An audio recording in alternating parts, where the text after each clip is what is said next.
আমি ওইটা দেখে প্রচন্ড চিৎকার করছি, আর লোকজনকে ডাকছি, কিন্তু কেউ আসেনি ওই মুহূর্তটা। তখন আমার আব্বু এক মুহূর্তে বলে বসছে যে এক তো ভাই বোনকে নিয়ে আমার সংসারটা শেষ করে দিছে, আর এক হাতে করে নিয়ে আসছে, ওইটা আমার জীবনটা নষ্ট করে দিচ্ছে। তখন আমি তো ছোট, বুঝতে পারিনি যে এই কথাটা খেয়াল বললো আব্বু, যে হাতে করে নিয়ে আসছে মানে। আমার নাম জান্নাতুল ফেরদৌস। শুরু করুন আপনি একেবারে ছোটবেলা থেকে, যেখান থেকে মনে আছে। আমার জন্ম ঢাকা যাত্রাবাড়ি, সেখানে আমার শৈশব থেকে বেড়ে ওঠা। আমার বয়স যখন 6 বছর, মেবি আমার যতটুকু মনে আছে আর কি, তখন আমি নতুন স্কুলে, মানে আকর্ষণীয় যেটা ছিল আমি স্কুলে যাব। তখন আমি ওখানকার দামি একটা স্কুল, ব্রাইট স্টার কিন্ডারগার্টেন, হয়তো সবাই এটাকে চেনে, এখন বর্তমানে আরো বড় হয়েছে। তখন আমি ওখানে একটা নার্সারিতে ভর্তি হব। স্কুলে গেলাম আমার আম্মুর সঙ্গে, বাবার সঙ্গে, দুজনের সঙ্গে গিয়েছি, এমনকি ভর্তি হয়েছি। আর আমি ছোটবেলা থেকে একটু আহ্লাদি ছিলাম, আর একটু মডার্ন টাইপেরও ছিলাম ছোট থেকেই। তখন স্কুলে ভর্তিও হলাম, হওয়ার পরে মানে যখন নামটা লিখতে দেয় আমাকে প্রশ্ন করে তোমার বাবার নাম কি, মায়ের নাম কি। তখন বলি, আমি তখন বলছি, তখন আমার আম্মু বলতে বাবার নাম আব্দুল মজিদ। তখন আমি আম্মুকে প্রশ্ন করি, আম্মু আমার বাবার নাম তো বাবুল হোসেন, তাহলে আব্দুল মজিদ বললে কেন? তখন আম্মু বলি এটা তোমার বাবার ভালো নাম, ওকে মেনে নিলাম। যাই হোক, আমার বাসাতে গিয়ে দেখি আমার মামা আসছে। আমার একটাই মামা, আমার আম্মুরা 4 বোন আর একটা মামা। মামা আসছে, তার সঙ্গে আমার ছোট খালামণি আসছে। তো ছোট খালামণি আসছে বাসাতে, আমি গিয়ে দেখি আমার আব্বু অনেক চিল্লাচিল্লি করতেছে আমার মামা এবং আমার খালামণিকে দেখে। আচ্ছা, ওখানে যে ওরা কেন আসছে, আম্মু বলতেছে আসছে বেড়াইতে আসছে, মানে এটা নিয়ে একটু কথা কাটাকাটি হয়েছে। যাই হোক, স্বামী স্ত্রীর মধ্যে লেগে থাকে। তখন আমি ওদিকে আর গ্রাহ্য করিনি, আমি বাইরে খেলতে চলে গেছি।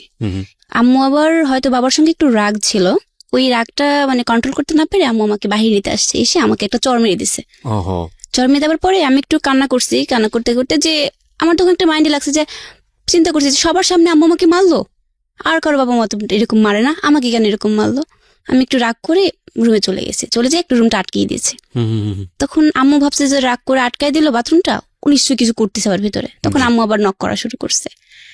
তখন আবার বের হলাম, বের হয়ে আচ্ছা রাগটা একটু কমলো, কমার পরে আম্মু আদর করে খাওয়াই দিচ্ছে, সবকিছু করছে। তখন আমরা 1 ভাই 1 বোন।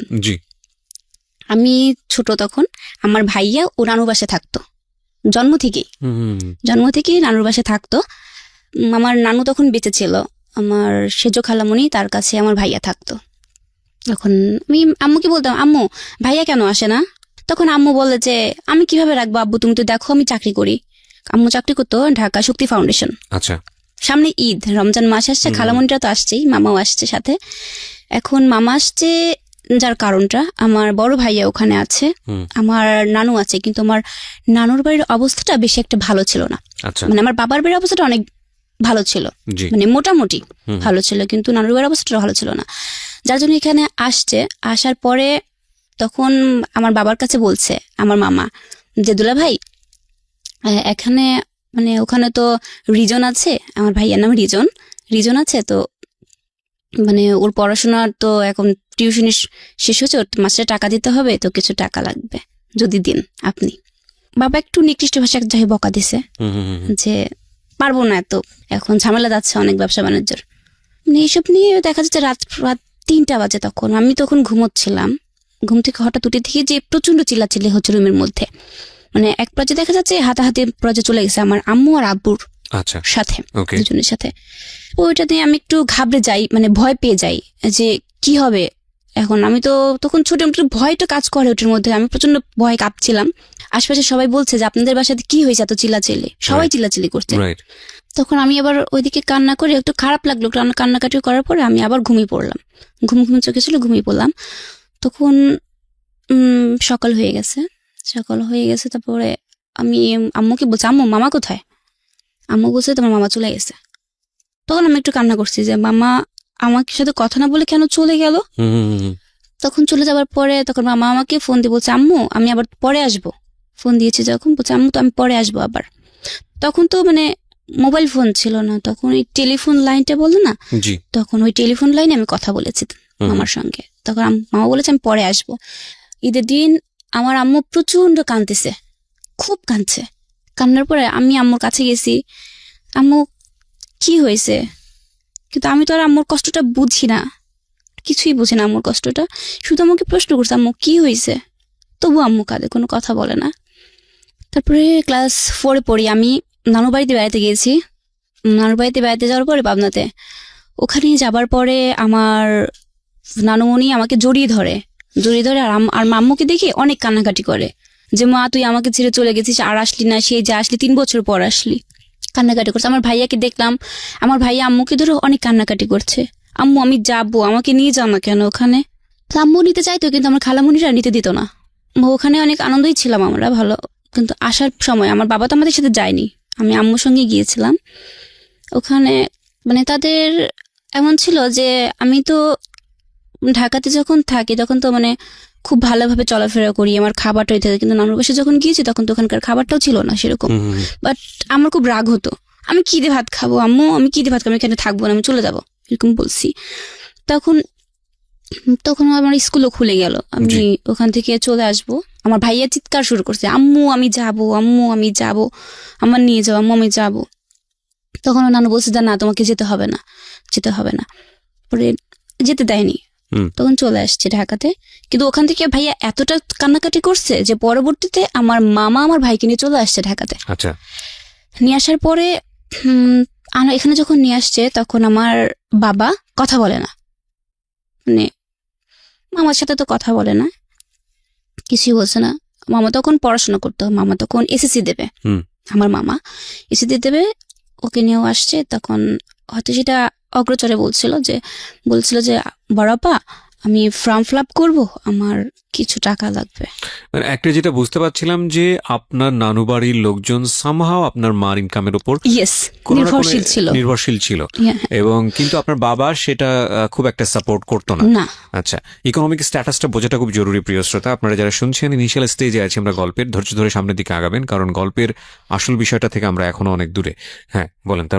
তারপরে বলছে যখন বড়াপা আমার ফর্ম ফিল আপের জন্য কিছু টাকা লাগবে, তখন আম্মু করলো কি, আম্মুর কাছে তো টাকা ছিল না, আম্মু পাশের বাসা থেকে হয়তো বা মানে মনে হচ্ছিল আমার যেটা ধার করে নিয়ে আসছে, হ্যাঁ নিয়ে আসছে, যে পরবর্তীতে তখন স্যালারি পাইলে হয়তো দিয়ে দেবে।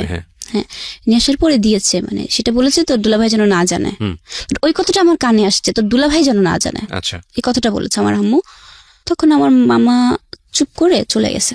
তখন আমার বাবা এসে বলছে যে আরিফ আসলো, এসে আমার দেখা না করে চলে গেল, যে ব্যাপার কি, মানে আমি যে বড়, কোনো কি সম্মান নেই আমার?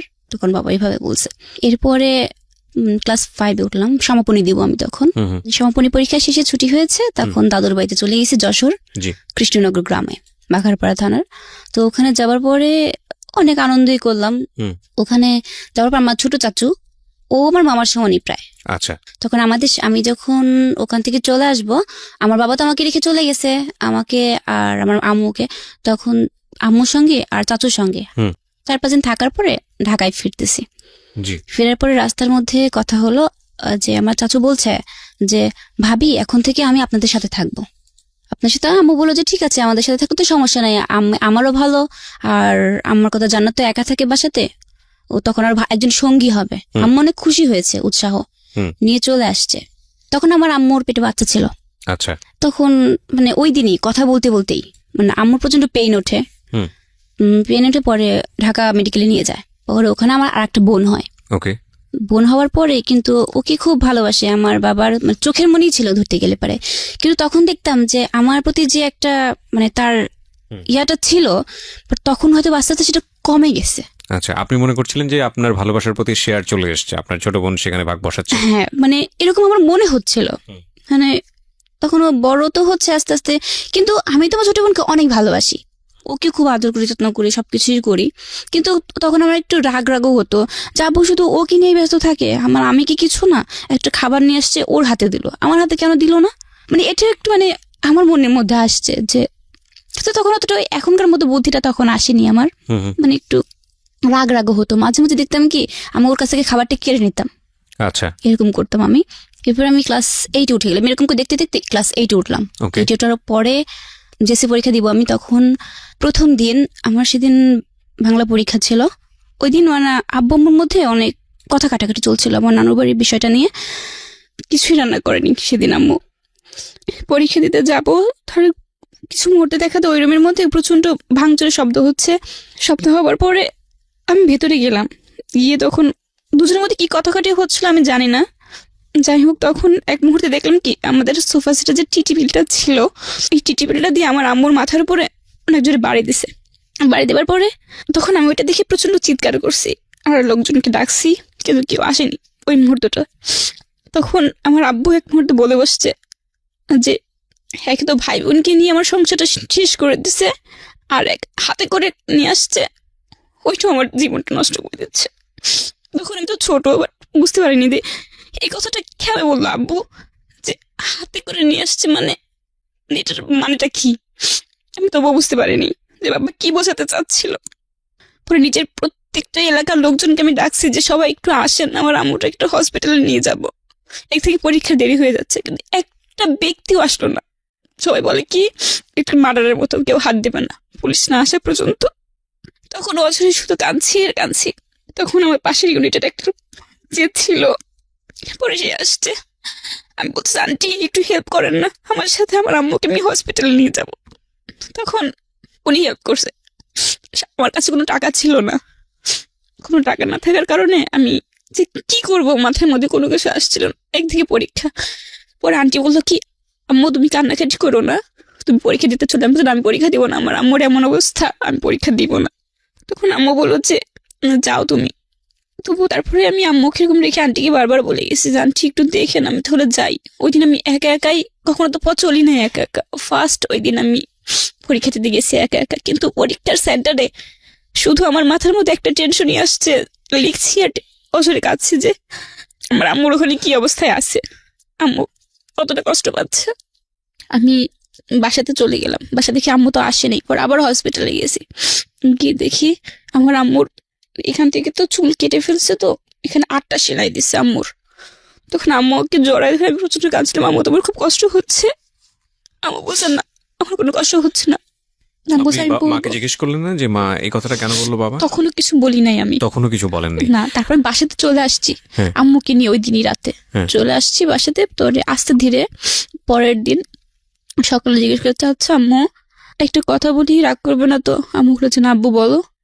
আম্মু বলছে আচ্ছা আম্মু, আব্বু এই কথাটা কেন বললো যে হাতে করে নিয়েছে, মানে এটা কি বোঝাচ্ছে আব্বু? তখন আমার প্রথম দিনকার কথাটা মনে পড়লো, যে তখন আমি তোমাকে জিজ্ঞেস করছিলাম যে আমি তো খাতায় লিখছি যে তুমি বলছিলে যে আমার বাবার নাম নাকি ভালো নাম নাকি আব্দুল মজিদ, তাহলে কি আমি কি ভাববো আমাকে বলো। তখনকার চিন্তাধারার ক্লাস 8 বড় চিন্তাধারা তো দুটো ব্যতিক্রম। জি, চিন্তাধারাটা মানে তখন আমি একটু হলে বুদ্ধি হয়েছে, আমি বুঝতে পারি কিছু।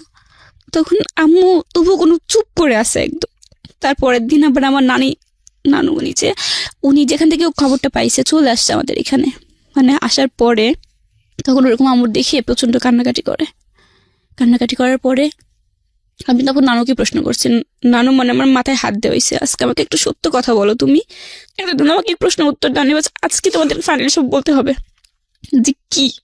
তখন আমার নানু সবকিছু বলে যে হ্যাঁ, যে তোমার বাবা আমার জন্মের পরপরই নাকি ফেলে রেখে চলে গেছে, পরপর তার কোনো খোঁজ খবর কিছুই নেয়নি। আমার আম্মু নাকি যখন প্রথম তার বাসাতে গেছে খোঁজ নিছে, কিন্তু সে গিয়ে দেখে যে তার আগের 3টা সন্তান আছে। আমার আম্মু গিয়ে দেখছে, আম্মাকে কোলে নিয়ে যায় ওখানে। তখন তো আমি নাকি অনেক ছোট একদম। তার মানে বিষয়টা দেখা যাচ্ছে হচ্ছে আপনি যে বাবার ঘরে আছেন তিনি আসলে আপনার জন্মদাতা পিতা নন, আপনার জন্মদাতা পিতা অন্য কেউ। এই মেসেজটা আপনি তখন জেনেছেন। বিনীতভাবে আপনাকে অনুরোধ করছি আজকে শেষ পর্যন্ত জীবন গল্পটা শোনার জন্য। আরো একবার মনে করিয়ে দিচ্ছি, আপনারা শুনছেন প্রাণ মিস্টার ম্যাঙ্গো ক্যান্ডি প্রেজেন্স জীবন গল্প। আমি আরজি কিবরিয়া আপনার সঙ্গে রয়েছি। একই সাথে একটা জিনিস বলতে চাই, সেটা হলো যে সিচুয়েশন যখন একটু কড়া, যখন মন বসে না কোনো কাজে, তখন মন ঠিক করতে মুখ দিতে পারেন কাঁচা আমের স্বাদে Pran mister mango candy, good mood guaranteed. By the way, এই ফাঁকে আমি সবাইকে একটা বিষয় একটু নোটিস করছি। আজকের এই জীবন গল্প চলাকালীন সময়ে একেবারে যখন গল্পের প্রয়োজন হবে সেই সময় আমি একটা বিশেষ ভিডিও আপলোড করব, এবং সেটা হবে এই ইউটিউব চ্যানেলে। আমি যেটা আপনাদেরকে বলবো এখন, ইউটিউবের অ্যাড্রেসটা একটু লিখে নেবেন প্লিজ, www.youtube.com/RJKibriyaFM। আমি আবারও বলছি www.youtube.com/RJKibriyaFM। RJKEBRIAFM, চ্যানেলটি আছে কিবরিয়া RJ নামে। ঢাকা FM এ যারা ইউটিউবে এই মুহূর্তে প্রিমিয়ার শুনছেন তাদেরকেও আমি রিকোয়েস্ট করব যে এই চ্যানেলটিতে এসে আপনারা অবশ্যই সাবস্ক্রাইব বাটনে ফার্স্ট ক্লিক করবেন, তারপরে বেল বাটনটি অন করবেন, এবং যেটা আমি সাধারণত করে থাকি বিশেষ বিশেষ গেস্টের ছোট্ট ছোট ভিডিও ক্লিপস আমি এখানে দেই। তো আজকের এই ভিডিও ক্লিপটা খুবই স্পেশাল, এটা আমি আগে থেকেই পাবলিশ করব না, এবং এটার পিছনে একটা বিশেষ অ্যানাউন্সমেন্টও থাকবে। গল্প চলাকালীন যে কোনো একটা সময়ে আমি যখনই বলবো যে এই মুহূর্তে দিচ্ছি, ঠিক ওই মুহূর্তে গিয়ে ভিডিওটা পাবলিশ হবে ওখানে। সেটা এমন হতে পারে রাত 1টার পরেও হতে পারে, রাত 2টোর পরেও হতে পারে। সবাইকে আমি ধৈর্য ধরে আজকের এই অনুষ্ঠানটা শুনতে বলবো, এবং এই ভিডিওটার সাথে আজকের অনুষ্ঠান যারা শুনছেন, বিশেষ করে ইউটিউবে শুনছেন, তাদের একটা বিশেষ যোগাযোগ থাকবে, আমি সেটাও আপনাদেরকে বলে দেবো। সুতরাং আপনারা এই আমার এই চ্যানেলটি সাবস্ক্রাইব করে কানেক্টেড থাকুন। আমি তখনই বলবো যখন ভিডিওটা দেওয়া হবে ওখানে। কেন এতক্ষণ ধরে বলছিলাম, আমি আর কথা না বাড়াই, আমি ফিরছি হচ্ছে জান্নাত আপনার কাছে। তো নানি আর কি বললো? নানু তখন মানে সবকিছু বললো যে তুমি ওখানে যখন গিয়ে আমাকে নিয়ে নাকি গিয়েছিল, সব মানে সব প্রতিটা কাহিনী বললো আমার কাছে। তখন নানির কাছে আমি সমস্ত কাহিনীটা মানে ডিটেলস জানতে চাই যে আসলে আমার আম্মুর জীবনে কি হয়েছিল। তখন নানু বলে যে তখন আমার জন্মের পর নাকি আমার বাবা ফেলে রেখে চলে যায়, মানে আমি হসপিটালে থাকতে আমার বাবা ফেলে রেখে চলে গেছিল আমাকে।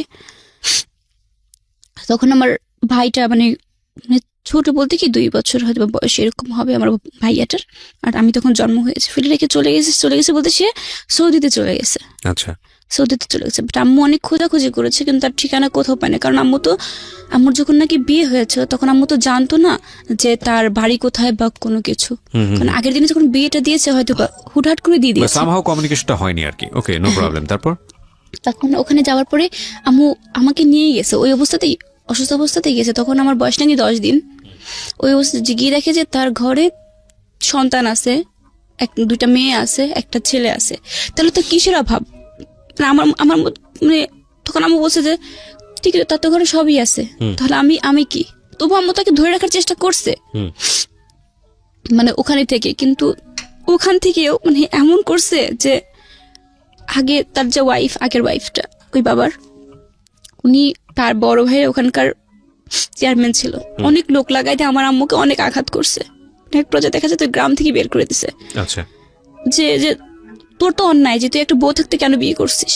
কিন্তু আম্মু তখন সবাইকে বলছে যে এই কথাটা যদি আমাকে বা আমার ফ্যামিলিকে বলতো, মানে আম্মু তখন এসএসসি পরীক্ষা দেবে আমার যখন জন্ম হয় তখন, ওই টাইম তখন আম্মু বলতো যে আমি তো একটা শিক্ষিত মেয়ে, আমি জেনে শুনে কেন আরেকজনের সংসার ভাঙবো ভাই, আমি তো কোনো কিছু জানতাম না বা আমার ফ্যামিলি জানতাম, আমার ফ্যামিলি এটা দিয়েছে বিয়ে। তখন আম্মু অন্যটাকে বোঝানোর চেষ্টা করেছে, বাট বোঝাতে পারেনি, গ্রাম থেকে বের করে দিচ্ছে। তবু আম্মু চেষ্টা করছে ওনার সাথে কন্ট্রাক্ট রাখার। এরকম করতে করতে নাকি আমার বয়স 3 বছর 4 বছর পর্যন্ত যোগাযোগ রাখার চেষ্টা করছে। খরচ দিত বলতে মানে মাসে নাকি 2000 টাকা করে পাঠাতো। আচ্ছা, এইভাবে পাঠাইতো ওখান থেকে। কিন্তু পরবর্তীতে এক পর্যায়ে দেখা গেল যে দেয় না।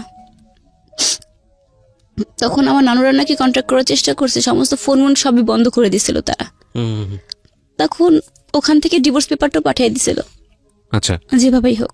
এখন আম্মু তো একটা মেয়ে কখন তো মনে চায় না যে তার সংসারটা ভেঙে যাক, 2টা বাচ্চা হয়েছে। জি। তখন গ্রামের লোকজন, আম্মু মাইট খাওয়ার পরে গ্রামের লোকজন বলে তুই এই সংসার থেকে কি পাবি, তার তো ছেলে আছে মেয়ে আছে সবই আছে, তুই ছেড়ে দে। আম্মু বলছে না আমি তার সামনাসামনি কথা বলবো। কিন্তু সে সামনাসামনি কখনো ফেস করেনি, নাকি আম্মুর দেশের বাইরে ছিল। ডিভোর্স পেপার পাঠানোর পরে হয়তো ব্রেকআপ হয়ে গেছে। পরে তার পরবর্তীতে 2টা বছর আম্মু নাকি বাড়িতেই ছিল। তখন আমার এই যে বর্তমান যে বাবা, উনি পাবনাতে টিএনটির ওখানে কাজ করতেন আর কি, টেলিফোন লাইনের কন্ট্রাক্টরি করতো আর কি। ওখান থেকে আমার আম্মুকে দেখেছে, দেখার পরে মানে যেভাবেই হোক খোঁজ নিয়ে বাড়িতে গেছে। যাওয়ার পরে দেখে যে আমি তখন ছোট, আমার বড় ভাইটাও ছিল।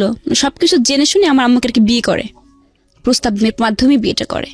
কিন্তু আমার দাদুর বাড়িতে এটা আবার কেউ মেনে নেয়নি। এটা ওটা স্বাভাবিক, সেটা আমাদের ক্ষেত্রে হলেও এরকমই হতো যে এক ছেলে এক মেয়ে আছে, এটা কেউ মানতে চাইবে না, মেনে নেয়নি। তখন আমার আম্মুকে অতটা মানে ভালোবাসতো না কিছুই, কতটা বর্তমান তাদের বাড়ি থেকে। ওটা তো আগেটা তো বাদই দিলাম। আপনি স্টোরিটা পুরোটা ফাইন্ড আউট করতে পারলেন যে আসলে ঘটনাটা কি ছিল আপনার নানুর কাছ থেকে। আচ্ছা, আমি আবারও আপনাকে ফিরে নিয়ে যাচ্ছি হাসপাতালের জায়গাটাতে যেখানে আপনার নানু বেড়াতে আসছে। সো নানু এই গল্পগুলো বলছিল, তারপরে গল্পের সামনে দিকে একটু আগাই আমরা। তারপর কি হলো? মানে ওই ঘটনার পরে আমার বাবা চলে আসছে। আমার বাবা আসার পরে আমার বাবাকে শুধু সাধারণভাবে প্রশ্ন করছি, আচ্ছা আব্বু, মানে ছোট থেকে তো আমাকে বড় করছো, বাট আমার উপর কি তোমার কোনো মায়া আসেনি এই পর্যন্ত? আব্বু বলছে কেন বাবা? আব্বু আমাকে এখান থেকে ভালোবাসা পাইনি যে তা না, এখানেও ভালোবাসা পাইছে অনেক। আব্বু বলছে কেন বাবা? আমাকে তাহলে তুমি যে আমার আম্মুকে মারলা, আমার আম্মুর যদি কিছু হয়ে যেত আমি মা কোথায় পেতাম বলতে পারো? তখন আম্মু কি বলছে, তুমি তো নয় আর একটা বিয়ে করে নিতা, তুমি পেয়ে যেতে, কিন্তু আমি আম্মু কোথায় পেতাম? আমার তো কেউই নেই। আমি তখন জানতে পারছি তুমি আমার বাবা না, তুমি আমার বাবা না। তখন আব্বু একটু কান্না করছে আমাকে জড়ায় ধরে, আব্বু আমি তোমাদের কষ্ট দিতে চাইনি, যাই হোক এভাবে বলছে। তখন অনেক কান্নাকাটি করার পরে মুহূর্তে আমি তারপর ভুলে গেছি, কিন্তু 3-4 দিন পরে আমার মানে মনে এতটা কষ্ট লাগছে যে যার বলার বাইরে। তখন আমি অনেকগুলো স্লিপিং পিল খাইছিলাম রাগ করে, মানে রুমের মধ্যেই ছিল, হয়তো সেগুলো আমার বাবার। আমি স্লিপিং পিল খাওয়ার পরে ঘুমাই গেছি, তারপরটুকু আমার মনে নাই কি হয়েছিল। পরে দ্বিতীয় দিন আম্মুর সঙ্গে ঝগড়া লাগছে, রাগ করে আমি বটি নিয়ে আমার আব্বুকে বলছি আজকে মেরেই ফেলবো। মানে এরকম প্রতিদিন যদি ঝামেলা করে একটা মেয়ে কতক্ষণ সহ্য করে সে জিনিসটা। তখন আমি বটি নিয়ে গেছি, আমি আজকে মেরেই ফেলবো তোমাকে। পরে আশেপাশে সবাই ঠেকানোর পরে আম্মু ঢাকাতেই থেকে গেল। আমার বাড়িতে গেলাম, গিয়ে তখন মানে কিছুদিন পরে নানু মারা গেছে ওখানেই।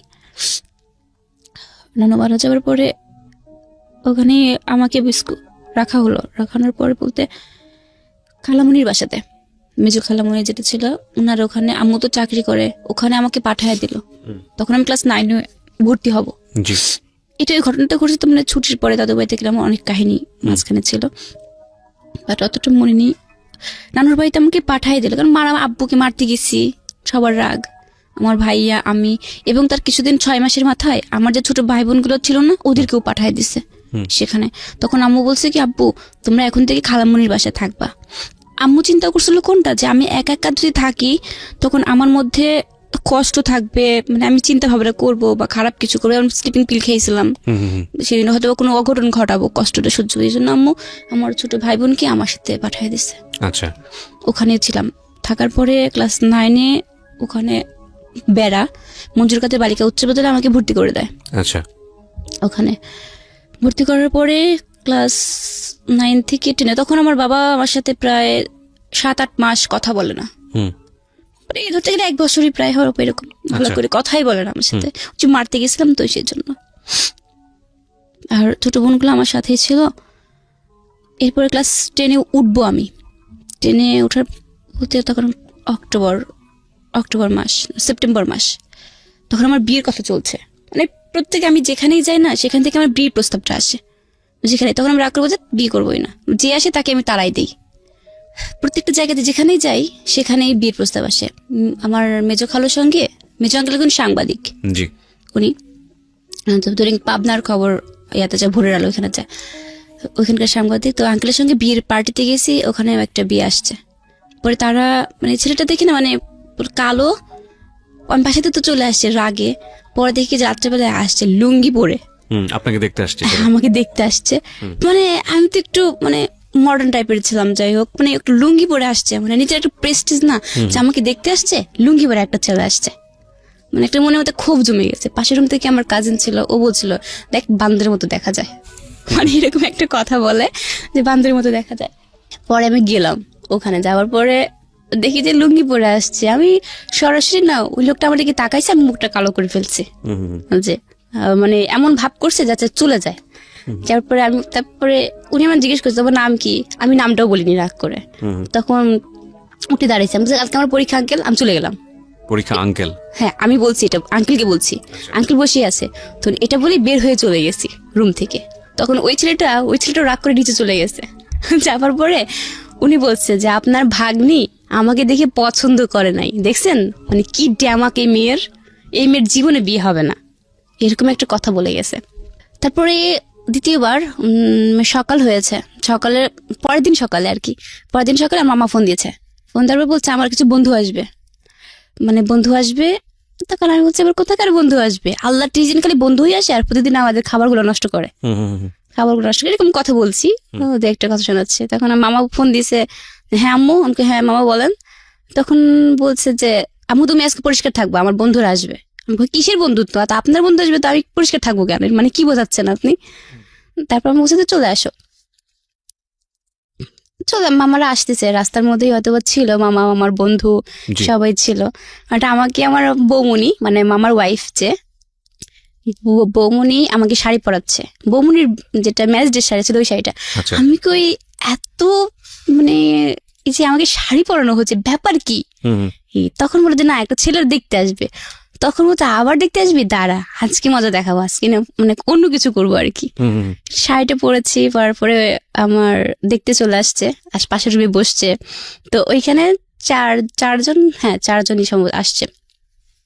আসার পরে তো পাশের রুমতে আমার খালাতো বোন ছিল, সবাই ছিল। ওরা বলছে যে আমার খালাতো ভাই ও আবার দেখে আসছে যে ছেলেগুলো তো একটারও ভালো দেখা যায় না, তবে একটা আছে মোটামুটি কোন আচ্ছা, রকম। আচ্ছা। ও বলছে, তাই আমি বলছি মনে হয় ওইটাই পাত্র হবে, যাক যাই, আল্লাহ ভরসা। পরবের মধ্যে গিয়ে সালাম দিয়েছি। তো সালাম দেওয়ার পরে তখন তারা আমার প্রশ্ন করছে একের পর এক। যাক আমি মানে এত ইজিলি প্রশ্ন মানে উত্তরগুলো দিচ্ছি, মানে বেশি কথা বলছি আর হাসছি যাতে বিয়েটা ভেঙে যায়। ওকে। তো বলে যে মেয়েটা খুব বাচাল। হুম হুম হুম। এরপরে আবার হাসাহাসি করলাম। পরে কোন ক্লাসে পড়তেন তখন আপনি? তখন আমি ক্লাস 10-এ উঠেছি। নিউটেন। হ্যাঁ নিউটন হুম। উঠেছি তখন। পরে দাঁড়ালাম, একজন বলছে যে একটু দাঁড়ান তো দেখি, আমি দাঁড়ালাম, হুম মানে স্টিল ভাবে দাঁড়ালাম। হুম, পরে তখন টের পানি যে পাত্রটাকে, তখন আমার বৌমনি আসছে, এই যে লটাস লটাস করে না, এই যে সেই লোটাস। পরে আমি বলে কোন লোটাস, আবার কার কথা বলে? হুম হুম, পরে আরেকজন ছিল যে ছেলে মানে দুষ্টামি করছে, তখন আমি কেয়ার করিনি যে কে, তখন বলছে ছেলে কিন্তু কানা না, চশমা পড়েছিল তখন। মানে Okay. আমাকে বোঝাচ্ছে ছেলে কিন্তু কানা না, ছেলে মানে দেখতে পারে, যে দেখতে পারে ছেলে দাঁড়াতে একটু। পরে দাঁড়াইছে, মানে ছেলেকেও দাঁড় করানো হয়েছে। হ্যাঁ ছেলেকে দাঁড় করাইছে, চশমাটা খুলছে। মানে তখন কথা হচ্ছিল মানে ফ্রেন্ডলি এরকম ভাবে, ওকে। তখন কোনো সে প্রসঙ্গ হয়নি। আর আমি তো মানে যত কথা বলতে পারি যাতে বিয়েটা ভেঙে যায় সেরকম কথা বলছি, হাসছি। তখন সেক্ষেত্রে একটা পাশে থেকে একটা লোক বলেই ফেলছে যে মনে হচ্ছে যে আমি পাত্র, ওই ছেলেটাই হচ্ছে পাত্রী, হুম হুম, এ ধরনের কথাটা বলছে। তার পরবর্তীতে আমার হাতে টাকা দিল, 1000 টাকা দিয়েছিল হুম হুম, মানে খুশিতে। পরের পাশের রুমে চলে গিয়ে আমার খালাতো বোন ছিল, ও হাত থেকে টাকাটা কেড়ে নিয়েছে।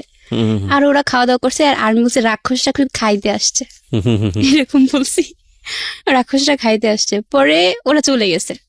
পরে পরবর্তীতে দেখা 2 ঘন্টা পর আবার বিয়ে আসছে।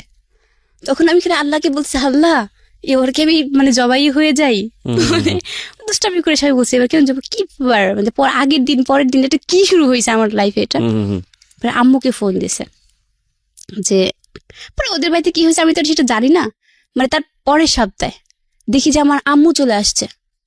আচ্ছা। আমার আম্মু আমার আম্মু আসছে, আমার বাবা তো আমার সাথে কথা বলে না, হুম হুম, সে তো আগে বলেছি। জি। আমার বাবাকেও জোর করে নিয়ে আসছে আমার আম্মু, ওকে। যে জানাতের বিয়ের কথা চলতেছে হুম। এরকম। তখন আমার মনের মধ্যে না মানে কাঁপছে, ভয় পাচ্ছি, কান্না করছি।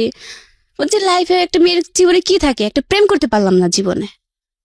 মানে সত্য কথা যেটা আমার লাইফে, মানে আমি লাইফে কাউকে প্রেম করি নাই আর কি, মানে কাউকে যে মন দিব সেটাও করি নাই।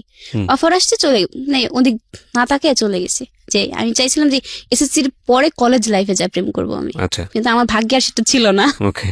যাই হোক, মানে পরের সপ্তাহে আবার আমার মানে আমি রাগরাগি করছি যে খালামণি কি শুরু হয়েছে আমার লাইফে বলো তো। তখন খালামণি বলছে যে দেখলেই কি বিয়ে হয়, ঢং কত তোমার, দেখলেই মনে হয় বিয়ে হয়ে যায়, এরকম একটা কথা বলছিল। তারপরে বললাম আসলে তো ঠিক, যে প্রথম দিন দেখে গেছে, দ্বিতীয় দিন মনে হয় কিছু হবে না, আজকে ইচ্ছা মতো দুষ্টামি করবো যাতে মুরব্বী যেগুলো আসে সেগুলো চলে যায়। কিন্তু আসছে ঠিকই ওরা, কিন্তু মুরব্বী নেই ওদের সাথে, সব চ্যাংরা প্যাংরা লোকই ওকে। আসছে। আসার পরে মানে ওই দিন কথা হচ্ছে, আমাকে দেখতে আসলো, আমাকে প্রশ্ন আবারও আগের মতোই প্রশ্ন করছে যে তোমার নাম কি, অনেক কথা জিজ্ঞেস করার পরে বলছে তুমি রান্না করতে পারো। আমি বললাম এটা আবার কে না পারে, তো সবাই পারে রান্না করতে, হুম, এরকম বলছি। পেঁয়াজ মরিচ দিয়ে কোনো রকম করে ফেলে গেল আমার বাঙালি কিন্তু রান্নার বৈচিত্র্য। আমি রান্না পারতাম না তখনও অতটা, মানে কোনো রকম করতে পারতাম খাবার মধ্যে, ইজিলি বলছি যে কে না পারে এটা। কিন্তু সেটা আমিও পারি, এটা আসলে কিন্তু রান্না it's not a difficult thing. আমারও মনে হয় যে রান্না আমাকে কেউ কখনো শেখায় নাই। কি করবেন, প্রথমে পেঁয়াজ মরিচ দিবেন, জিরা দিবেন, থেকে কি সব ভেজে ফেলে তারপরে দেন, যা দেওয়ার দিয়ে পানি দিয়ে সিদ্ধ করে ফেলেন, এটাই তো বেসিক রান্না, তো আসলে এটাই। হ্যাঁ, তারপরে আমাকে আবার প্রশ্ন করছে যে তুমি কি খেতে পছন্দ করো, মেয়েরা তো সাধারণত টক খায়। আমি বলছি না আমি টক খেতে পছন্দ করি না, মানে নর্মাল ভাবে যেভাবে বলছি আমি মিষ্টি খাই অনেক। সত্যি সেটা আমি লাইফে মানে মিষ্টির পাল্লা 2 কেজি মিষ্টি একা খেয়েছি।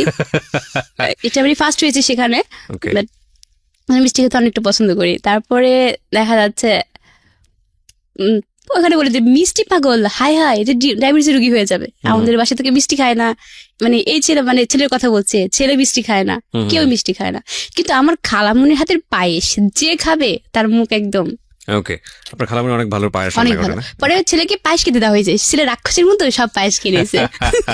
এই সেই লোটাস। ওকে, গল্পটা আসলে অন্য জায়গায় গিয়ে দাঁড়িয়েছে, যেটা আমি বলেছিলাম প্রিয় শ্রোতা, যে প্রত্যেকটা বাঁকে বাকি মোড়টা চেঞ্জ হবে, এবং সবচেয়ে ইম্পর্টেন্ট হচ্ছে আজকের এই জীবন গল্পে ছোট্ট একটা ভিডিও ক্লিপ। এই ভিডিও ক্লিপটা শুধুই আপলোড হবে আমার ইউটিউব চ্যানেলে www.youtube.com/RJKibriya.fm, RJKEBRIA.FM চ্যানেলটি আছে কিবরিয়া আরজে নামে। ওখানে গিয়ে অবশ্যই আপনি সাবস্ক্রাইব বাটনে আগে ক্লিক করবেন, তারপরে ডান পাশের যে বেল বাটনটি আছে সেটা অন করে দেবেন। ভিডিওটি গল্প যখন প্রয়োজন হবে ঠিক তখনই আমরা ওখানে আপলোড করব, এবং চ্যানেলটিতে আপনারা আরো অন্যান্য গল্পের ছোট ছোট ভিডিও ক্লিপ দেখতে পাবেন। আর এই অনুষ্ঠানটি বাংলাদেশের একমাত্র রেডিও অনুষ্ঠান যেটি ঢাকা এফএম এর ইউটিউবে প্রিমিয়ার হয়, এটি এবং সিক্রেটস যেটা রবিবারে প্রচার হয়। তো আমাদের ঢাকা এফএম এর ইউটিউব চ্যানেলেও কিন্তু এটা প্রিমিয়ার হচ্ছে। ঢাকা এফএম এর ইউটিউব খোঁজার জন্য খুবই সহজ উপায়, সার্চ বাটনে গিয়ে শুধু লেখেন ঢাকা এফএম 90.4, দেখবেন যে আমাদের ইউটিউব চ্যানেলটি চলে এসছে। প্রায় 3 লাখের কাছাকাছি সাবস্ক্রাইবার আছে ওখানে।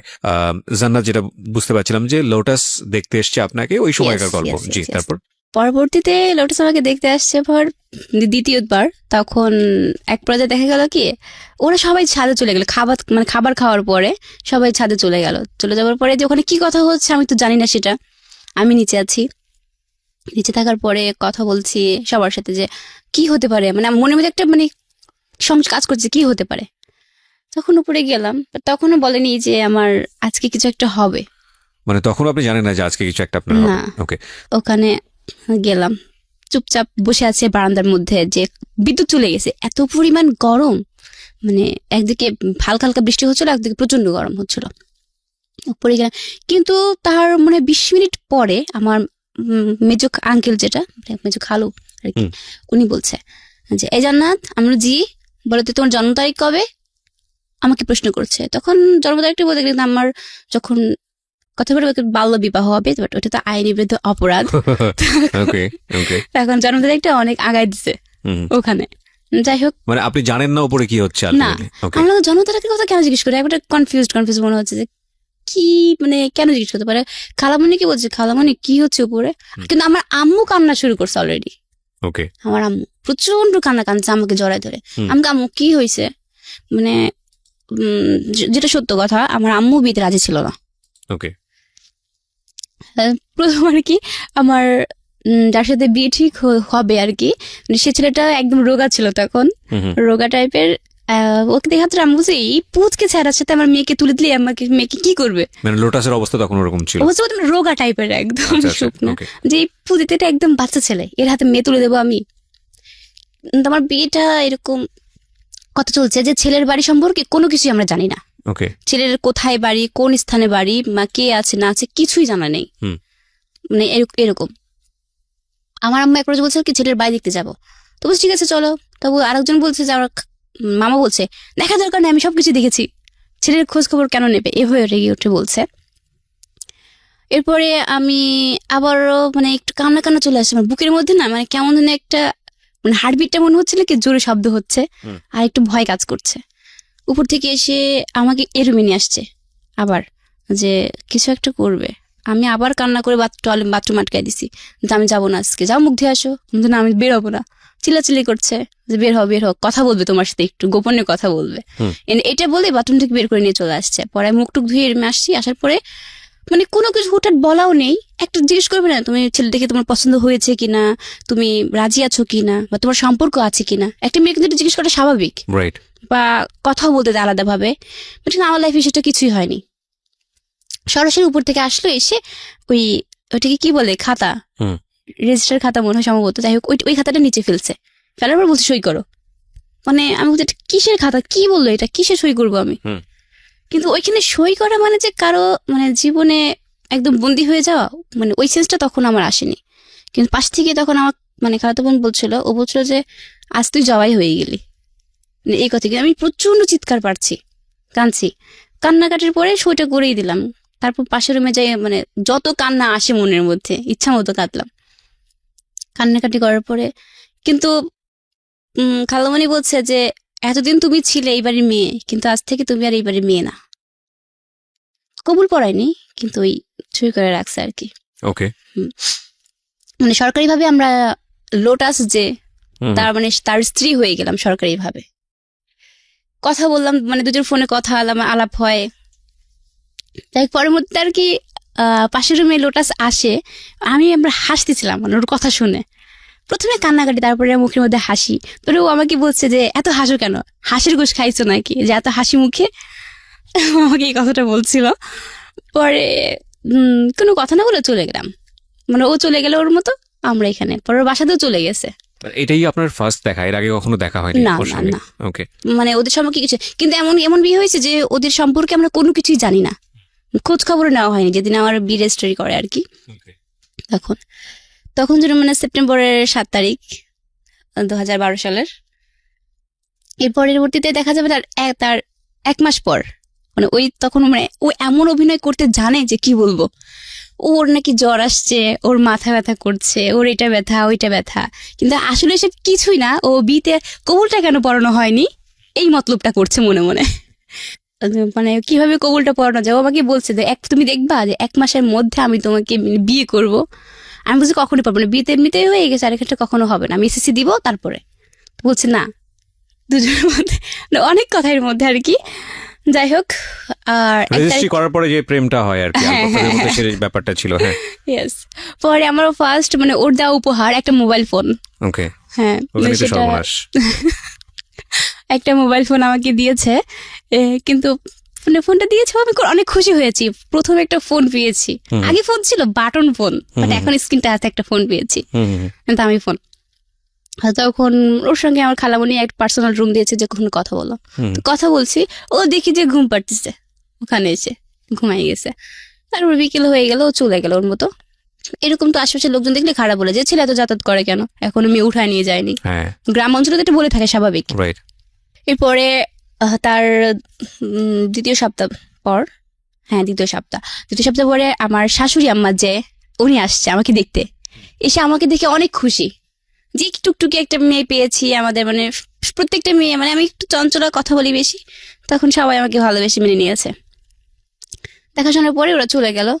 তার আবার 1-2 সপ্তাহ পরেই ওরা আবার খবর পাঠাইছে যে আজকে বিয়ে পড়াতে আসবে, এরকম কাহিনী। 1 মাস পরেই আবার বিয়ের ঘাড়ি চলছে, আবার চিল্লাচিল্লি শুরু করছে যে আমার কথার কোনো দাম নাই, যে আমার সঙ্গে এর বিয়ে হচ্ছে, তখনই কিছু বললা না, এখন আবার আমার অনুমতি ছাড়া বলছে আবার কবুল পড়ায় দিবা। এটা কি খেলনা পাইছো আমাকে, আমি কি মেয়ে না, আমি মরে যাবো কিন্তু এরকম করলে, এরকম দুষ্টামি করে কথা বলছি আর কি। আর কান্নাকাটিও করলাম যে কোনো বিয়ে পায় না, রেসপন্স পায় না। কিন্তু সেই তখন আবার আমার বিয়ে যখন পড়ানো হবে, আমার বাবা আসবেই না বেশি বলছে বিয়েতে। মেন কথা মানে বাবার রাগ যে আমি যাবোই না বিয়েতে। আমি অনেক কান্নাকাটি করে বাবাকে ফোন দিলাম, আব্বু তুমি আসবা না, তুমি না আসা পর্যন্ত আমি কিন্তু কবুল বলবো না, আমি বলছি। তো বাবা এক পর্যায়ে রাজি করালাম, অনেক বলে 2 ঘন্টা কথা বলার পরে বাবা রাজি হয়েছে, ঠিক আছে আমি আসছি না, এটাই। আব্বু চলে আসছে, পরের দিন ভোরে এসে আব্বু নামছে। নামার পরে কথা বললাম, আব্বুকে অনেক বোঝালাম, মানে আগের কথাগুলা পরের কথা, আব্বু যেভাবে আমার অন্যায় হয়েছে মাফ করে দাও। আমি তবু বাবা, আমি সেক্ষেত্রে বলছি আব্বু আমাকে মাফ করে দাও, আমার ভুল হয়ে গেছে, মাফ চেয়েছে, কারণ আমি তো আর সারা জীবন তোমার সাথে, আমি তো পর হয়েই গেছি, আমাকে তো তাড়িয়ে দিচ্ছে তোমরা। পরের দিন বিয়ের সময় চলে আসছে ওরা, আমার যে বিয়ে পড়ায় রাখবে, তখন ওরা সব ওদের বাড়ি থেকে সব লোকজন চলে আসছে, প্রায় 20 জনের মতো লোক আসছে।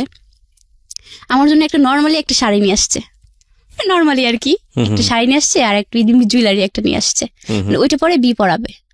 আচ্ছা পড়লাম, পড়ার পরে এখন কবুল পড়াবে। কিন্তু যখন খাতা সই করছিলাম তখন তো একটু কাঁদছি, কিন্তু যখন কবুল বলতে গেছে তখন আরো চিৎকার, যে হায় হায় টিভি সিনেমায় কবুল দেখিয়ে যে তার শ্বশুর বাড়ি নিয়ে যাবে। টিভি সিনেমায় কবুল দেখেন ওই সময় কান্নাকাটি করে, সেজন্যই কি আপনি কান্নাকাটি করছেন নাকি অন্য কোনো ফিল ছিল? ওই জন্য না, আসলে কান্নাকাটিটা করছিলাম এই জন্য যে আজকে মানে আমাকে বিদায় করে দেবে। আচ্ছা, মনে হয় আমার কিছুই হলো না, অনুষ্ঠান হলো না, আমার কিছু তো মনে হলো হয় না। এই সময়টাতে বেশি কান্নাকাটি করা উচিত ছেলেদের, কিন্তু আমি জানি না, মানে মেয়েরা ওই একদিনই কেঁদে নেয়, বাকি সারাটা জীবন ছেলেরাই কাঁদে। ন্যাচারালি আমার কাছে এটা ফিল হয়। বাই দ্য ওয়ে, এটা একটা জাস্ট ফান। কেন যে মেয়েরা কাঁদে আই ডোন্ট নো, কাঁদে আসলে কি কি ফিলটা হয় ওই সময়টাতে? না, ওই সময় আর কি কবুল যখন বলছিলাম যে এতদিন আম্মুর আন্ডারে ছিলাম, বাবার আন্ডারে ছিলাম, কত স্বাচ্ছন্দ্য ছিলাম, কিন্তু খালাতো বোনকে তো দেখছি যে স্বামী যা বলে ওইটাই শুনতে হয়, আচ্ছা, এরকম সেন্সটা ছিল তখন। কিন্তু মানে জীবনটা শেষ করে দিল না হয় এরকম হ্যাঁ, একটা আমার ব্যাপার লাইফটা ছিল। তখন একটা মনের মধ্যে ক্ষোভ জাগিয়েছে, একটা প্রেম আসলো না জীবনে, হুম। বা মানে প্রেম করে যে কি আনন্দ ওইটাও পাইলাম না আমার জীবনে। কি হলো লাস্টে, একদম প্রথমে তো একটা কাজ করলোই, এখন আবার আর একটা। ওকে, যাই হোক, কবুলও হয়ে গেল আমাদের। তো ও আমাদের বাসায় আসছে, আসার পরে মানে ওর ভাবটা এমন যে যেতে চাচ্ছে না। ওকে, তো ওই দিন আবার ওকে যেদিন কবুল পড়ায়, আমাদের বাসা থেকে চেন পড়াইছে ওকে একটা, ওকে, মানে পড়ায় রাখছে আর কি। রাখার পর ও আর যেতে চাচ্ছে না, গেলও না সাথে, না যাবার করেও থেকে গেল ওই দিন। আমরা দুজন কথা বললাম, বিদ্যুৎ নেই, প্রচন্ড গরম, কেমন লাগে অন্ধকারের মধ্যে গ্রামে। দুজনের মধ্যে অনেক কথা, মানে ওর মনে যত কষ্ট আছে সেগুলো বললো, আর আমার মনে যত রাগ আর ক্ষোভ আছে সেগুলো। Sweet moment. আমাদের 1 ঘন্টা সময় শেষ হয়েছে, আরো লম্বা সময় হাতে আছে, আমরা 2টো পর্যন্ত যেতে চাই আজকের এই গল্পটা নিয়ে। এবং আমি আপনাদেরকে একটা কথা অবশ্যই বলবো, যে আজকের এই গল্পটা আপনারা শেষ পর্যন্ত শুনবেন। There is a great message, এবং আমি যেহেতু রিকোয়েস্ট করছি আপনাদেরকে, তার মানে নিশ্চয়ই কিছু না কিছু আছে। আর আজকের এই গল্পটার একটা প্রাসঙ্গিক ভিডিও আমি আমার এই ইউটিউব চ্যানেলটিতে আপলোড করব, এবং যখন আপলোড করব, যখন প্রয়োজন তখনই, তার আগে আপলোড করব না। এই কারণে যে আমি চাই না গল্পটার কোনো মেসেজ আপনি আগে থেকে বুঝে পেলেন, কারণ ভিডিওটা আসলে তাৎক্ষণিকভাবে দেওয়ার সুযোগ থাকে না, ভিডিওটা এডিট করার একটা ব্যাপার থাকে। তো সেভাবেই আমাদের গল্পের প্রাসঙ্গিকভাবেই ভিডিওটা আপলোড করা হবে, এবং which is very very important আজকের এই অনুষ্ঠান চলাকালীন সময়। আমি সবাইকে রিকোয়েস্ট করছি আমার ইউটিউব চ্যানেলটাতে চলে এসে সাবস্ক্রাইব করে ওখানে স্টে করবার জন্য নোটিফিকেশন বাটনটি অন করে দিয়ে। ইউটিউবের ঠিকানা হচ্ছে www.youtube.com/RJKibriya FM। আমি আবারও বলছি www.youtube.com/RJKEBRIAFM। চ্যানেলটি আছে কিবরিয়া আরজে নামে, অ্যান্ড প্লিজ ওখানে গিয়ে সাবস্ক্রাইব করে তারপরে বেল বাটনটি অন করে রাখেন। এবং জীবন গল্পে যারা আসতে চান নিজের জীবনের গল্প নিয়ে, তারা আমাদেরকে ফোন করবেন। আমাদের ফোন নম্বর হচ্ছে 09611904904 এই নম্বরে। আমি আবারও বলছি 09611904904 এই নম্বরে। জান্নাত, আমরা যেখানটায় ছিলাম, যে বিয়ে শাদী হয়ে গেল এবং ছেলে যাচ্ছে আপনাদের বাসাতে স্টে করতে, এই জায়গাটাতে। আমার হাজবেন্ড আমাদের বাড়িতেই ছিল। তারপরে পরের দিন, প্রথম দিনটা আমাদের এইভাবে গল্প করতে করতে কাটে। তো দ্বিতীয় দিন আমার হাজবেন্ড চলে যায়। আচ্ছা, হাজবেন্ড চলে যায়, বাট ওদের বাড়িতে তো সেদিন কোনো লোক আসেনি, যাই হোক ও একাই চলে যায়। চলে যাওয়ার পরে আস্তে আস্তে আমাদের ফোন আলাপ হয়, কথা হয় মাঝখানে।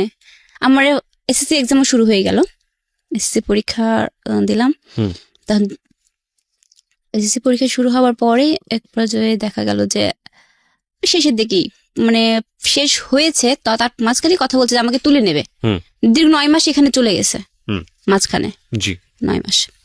এরপরে আমার শ্বশুর বাড়িতে মানে বিয়ে অনুষ্ঠানটা হলো, সবকিছুই অনুষ্ঠান হওয়ার পরে সব কমপ্লিট, আমাদের ওই বাড়িতে গেলাম। আচ্ছা, মানে যেদিন ফার্স্ট ওই বাড়িতে ঢোকা আর কি, ওকে, প্রথম মুহূর্তটা আমরা ঢুকলাম। তখন একটু মানে সংশয় ছিল, যাই হোক, যে তখন চলে আসছি। আসার পরে ওই দিনটাই মানে ভালোই কাটলো। পরের দিন অনুষ্ঠান হলো, ওদের বাড়িতে বউ ভাত হলো। হবার পরে আমি চলে গেলাম আমাদের বাসাতে, সেখানেও কথাবার্তা বললাম। এরপরে ওখান থেকে আমার আম্মু ছিল, তখন আমার আম্মু ঢাকাতে ফিরবে ওই দিনটাতে। আমার আম্মু আমাদেরকে বিদায় করে দিয়ে, যেটাকে বলে ফিরানি বলে আর কি, আমাদের ওখানে চলে যাব আমরা। ওই আম্মু ঢাকায় আমাদের নিয়ে চলে যাবে বলতে আমাদেরকে রেখে গেল ওই বিদায়। তখন আমার আম্মুর সঙ্গে মাঝখানে 6 মাস 1 বছর দেখা হয় না আমার। ওকে, তখন একটা মেয়ের জন্য কতটা খারাপ লাগা, যে খুব স্বাভাবিক, হ্যাঁ, অল্প বয়সের একটা এত মেয়ে। বছর, মানে পুরো একটা বছর আমার আম্মুর সঙ্গে কোনো দেখা নেই, কথা নেই, কেউ আসে না। আর আমার শ্বশুর বাড়িতে আসা যাওয়ার মধ্যে দেখা যাচ্ছে আমরা খালামুনিরাই আসা যাওয়া করে, জি, যেহেতু আমার নানুর বাড়ির দিকে আমার বিয়ে হয়েছে। কিন্তু আমার হাজবেন্ড, আমি সত্য কথা যেটা, আমি বাবার বাড়ি থেকে যতটা ভালোবাসা না পাইছি, আমার শ্বশুর বাড়িতে আমি প্রচন্ড ভালোবাসা পাইছি। আশপাশের সবাই, আমার শাশুড়ি আম্মা তো যে, সে তো বর্তমান যুগে এরকম আছে কিনা আমি জানি না, সকাল হইলেই ভোর হবে ডেকে দিয়ে নাস্তা মুখে তুলে খাওয়াই দেবে। উনি এরকম ধরনের মাটির মানুষ ধরতে, উনি চাকরি করে কিন্তু স্কার কোম্পানিতে। আচ্ছা, সারাদিন পরিশ্রম করে এসে তার ছেলের বউদের জন্য খাবার তৈরি করে দেয়। এরকম কয়জন করে? রাইট, এরকম কিন্তু কেউ করে না, কিন্তু সে করে। সে এমনই একজন মাটির মানুষ। এরকম করতে করতে পুরো বাসাটাই চেঞ্জ করলাম। পর আমার রেজাল্টের সময় চলে আসলো। রেজাল্ট হলো, আমি এসএসসি তে A- পেয়েছিলাম। তখন একটু ভালো করছিলাম, মানে বিয়ের সময়টা মানে বিয়ে চলাকালীন এসএসসি দিয়েছিলাম, একটু খারাপ হয়েছিল আমার। তারপরে কলেজ মোমেন্টটা, শ্বশুর বাড়ি থেকে সবাই বলেছে আমাকে কলেজে ভর্তি হতে দেবে না। তারা বলেছিল যে না, মানে আমাদের ভাড়াটিয়া ছিল বাসার ওখানকার, উনি বলছে যে বিয়ের পরে পড়াশোনা করতে এমনিতে যে মেয়ে রে বাবা ধানি লঙ্কা, না আমাকে সবাই বলতো ধানি লঙ্কা আর কি, এরকম বলতো। বেশি কথা বলি দেখি, আর তখন বলছে ওরে বাবা এই মেয়ে কলেজে গেলে পারে, এই লোটাস এই মেয়ে যদি মানে যায়, তুই গেছিস এই বউ আর খুঁজে পাবি না। মানে ওদের চিন্তাধারা ছিল এরকম, আমি অন্য কারোর সাথে ভেগে চলে যাব এরকম। কলেজে উঠলে কলেজে ভর্তি কেউই হতে দেবে না। তখন আমার হাজবেন্ড আমাকে সাপোর্ট দিয়েছে, না ও পড়াশোনা করুক, ওর একটা ভবিষ্যতে দরকার আছে। সেক্ষেত্রে আমার হাজবেন্ডের অনেক সাপোর্ট আমি পেয়েছি। সেখানে আমার পরিবার থেকেও হেল্প করছে, ও হেল্প করছে। কলেজে ভর্তি হওয়ার মধ্যে কেউ আমাকে হেল্প করে না, কিভাবে আমি ভর্তি হব সেখানে। আমি তো চাই সরকারি কলেজে পড়তে, কিন্তু সরকারি কলেজে ভর্তি হতে চাইলে প্লাস পেতে হবে আমাকে ওখানকার দামি কলেজে ভর্তি হতে গেলে। তো আমি তো রেজাল্ট খারাপ করছি, কিছুতেই ভর্তি। আমার বড় ভাসুর কি বলছে, ভাইয়া আমার বড় ভাসুর তখন বিয়ে করেনি, না আমার ওই বাড়ির প্রথম বউ আমি, বড় ভাসুর বিয়ে করেনি। ভাইয়াকে বলছি ভাইয়া আমি ভর্তি হব। তো ভাইয়া বলছে যে হওয়া ঠিক আছে, তুমি ওখানে সবকিছু জমা দাও। কিন্তু দিয়েছি, কিন্তু কাজ হচ্ছে না। তারপরে দেখেছি ভাইয়া কোনো গ্রাহ্য করে না। কি করব আমি? আমার হাজবেন্ডকে বলছে যে নেতা যে ছিল পাশে তার কাছে যেতে, তো কোনো কাজ হলো না। লাস্টে আমি একাই গেলাম কলেজের মধ্যে, গিয়ে দেখলাম যে ওখানে নেতা খেতা তো আছেই। তাদেরকে বললাম যে দেখেন ভাই আমার খুব ইচ্ছা যে আমি এই কলেজে ভর্তি হব, আমি কিভাবে ভর্তি হবে, আমার তো রেজাল্ট খারাপ আসছে, আমি ভর্তি হতে চাই। অনেক কিছু বললাম, দেখা যায় একটা জন্য অনেক কান্না করে ফেললাম ওইখানে। তারা আমাকে হেল্প করছে, আমি ভর্তি হয়ে গেছি। পরবর্তীতে একটা জিনিস যে আমার মানে হাজবেন্ড তো হেল্প করছে, বাট আমি একা একা সেখানে সংগ্রাম করে ভর্তি হয়ে গেছি ওই দামি কলেজে। সেখানে আমার ভাসুরও কিছু করলো না, দেউরও কিছুই করলো না, একা একাই গিয়ে ভর্তি হলাম। কলেজ লাইফে চলছিল অনেক ভালো। আমার ফার্স্ট ইয়ারের ফার্স্ট এক্সাম শুরু হলো। আমার এক্সাম দিয়ে আমি বাসাতে চলে আসলাম। আসার পরে এর পরবর্তীতে আবার ভালোভাবে পরীক্ষাটি দিয়ে আসলাম, সুস্থ মানুষ একদম পুরা। বাসাতে আসলাম, প্রচন্ড শীত।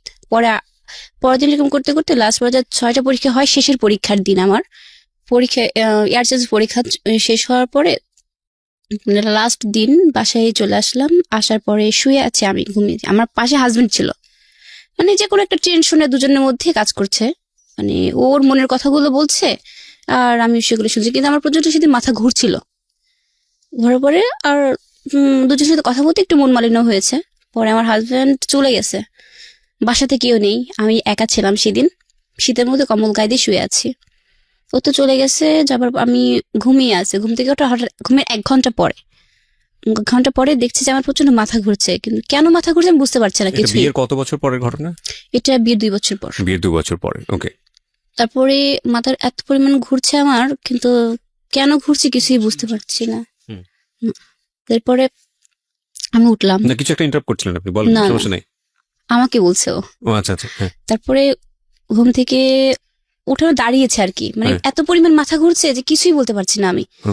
মানে উঠে দাঁড়িয়েছি, দাঁড়াবার পরে না মনে হচ্ছে আমার পুরা মানে অন্ধকার জোনাকি যেরকম ছুটে না ওইরকম ছুটছে, এরকম ছুটছে প্রচন্ড। মনে হচ্ছে চারদিকে আমি কি ধরবো খুঁজে পাচ্ছি না। এভাবে একটা টিভি টলি ছিল, টলিটা ধরেছি, নিচের দিকে তাকিয়েছি। পরে তাকিয়ে দেখি কি মানে রক্ত পুরা স্রোত ভেসে গেছে, কিন্তু ওটা বুঝতে পারিনি আমি যে রক্ত কোথা থেকে পড়েছে, মানে শরীর দিয়ে আর কি, আপনার শরীর থেকে পড়েছে। আচ্ছা, আমি বুঝতে পারি, কিন্তু ওই রক্তটা দেখে মাথা আরো ঘুরছে প্রচন্ড। তখন আবার নাক দিয়ে এবং মুখ দিয়ে, নাক মুখ দিয়ে একটানা ব্লাড, ওই ব্লাডটা থামছে না। আর আমি বমি করছি, ওই রক্ত উঠে আসছে আর শরীর পুরো এরকম ভাসতে ভাসতে পুরো ফ্লোরটা ভেসে গেছে। ফ্লোরটা মানে আমি যে রুমে বসে আছি ওই রুম থেকে নিচ দিয়ে ভেসে একদম ফ্লোরে চলে গেল এরকম। কিন্তু তখন আমার মানে তখন একটু টেনশন, মানে ফোন কোথায়, আমি কাউকে যে ডাকবো ওই সেন্সটা আমার, মানে কি করবো, আশপাশে সবাইকে ডাকছি, কাউকে কোনো রেসপন্স পাচ্ছি না, ভরা শীত। তখন হাত পায়ে এরকম থরথর করে আমি কাঁপছে, মানে শরীর থেকে রক্তটা পড়ে যায় তখন একটু কেমন লাগে, মানে এই ঠোঁটগুলো মনে হচ্ছিল যে ঝিনঝিন ঝিনঝিন এরকম করছে আমার চোখগুলো। তখন ফোনটা হাতে নিয়েছি, ফোন হাতে নিয়ে আমার হাজবেন্ডকে এত পরিমাণ কল দিয়েছি, রিসিভ করেনি কেউ, মানে বিপদ আসলে যা হয়, হয়তো কোনো কাজ ব্যস্ত ছিল। হ্যাঁ, সে রিসিভই করে না, ফোন রিসিভ করছে না। আমি আশপাশে ডাকছি, মামি শাশুড়ি ছিল, মামি একটু আসেন, ডাকছি, আবার যে যাচ্ছে তাকেই ডাকছি, ও মামি একটু হেল্প করেন, এরকম ডাকছি সবাইকে।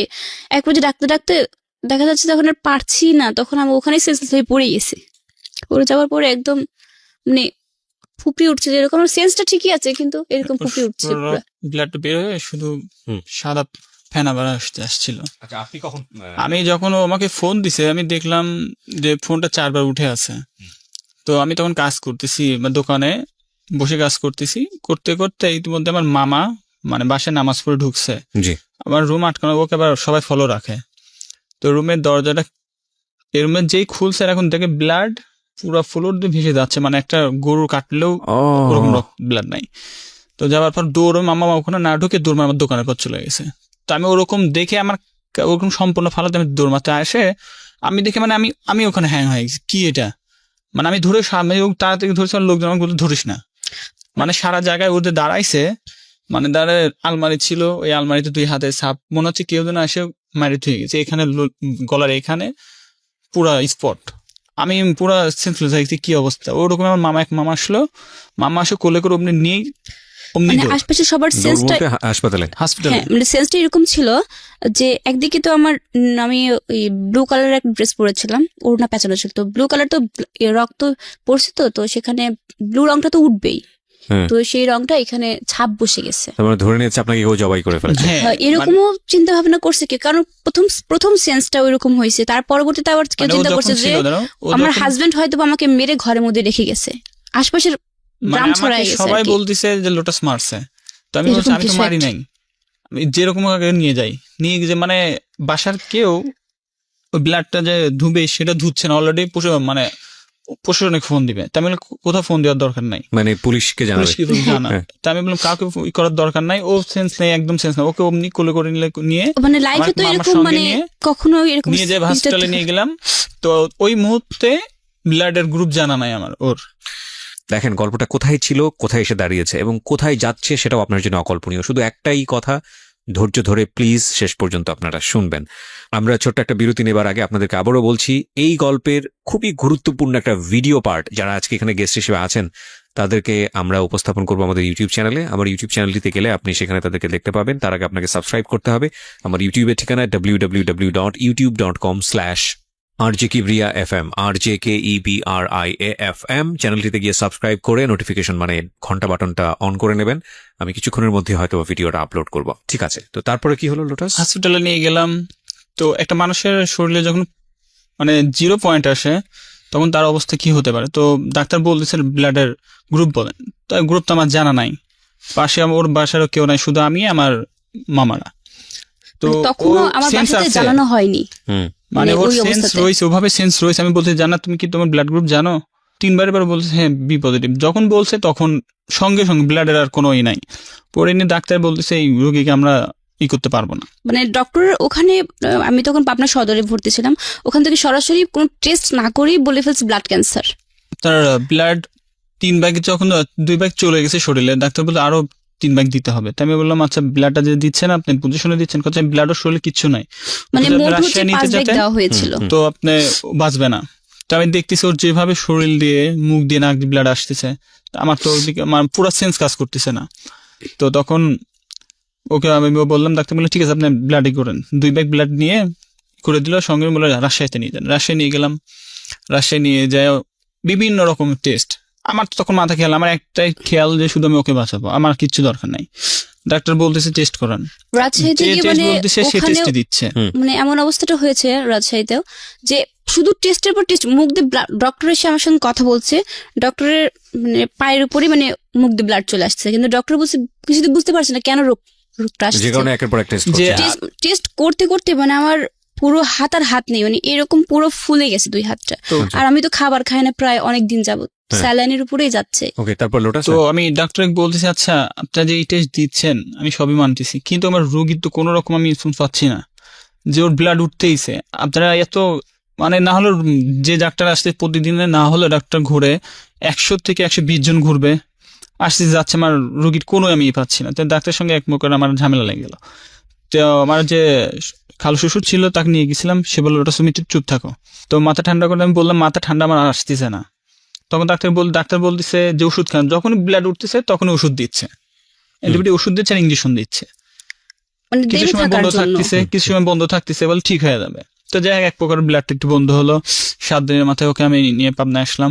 মানে ফিরে বাসাতে চলে আসছি, আসলার ওখানে মনে মানে হয় 2 সপ্তাহ পর। হুম।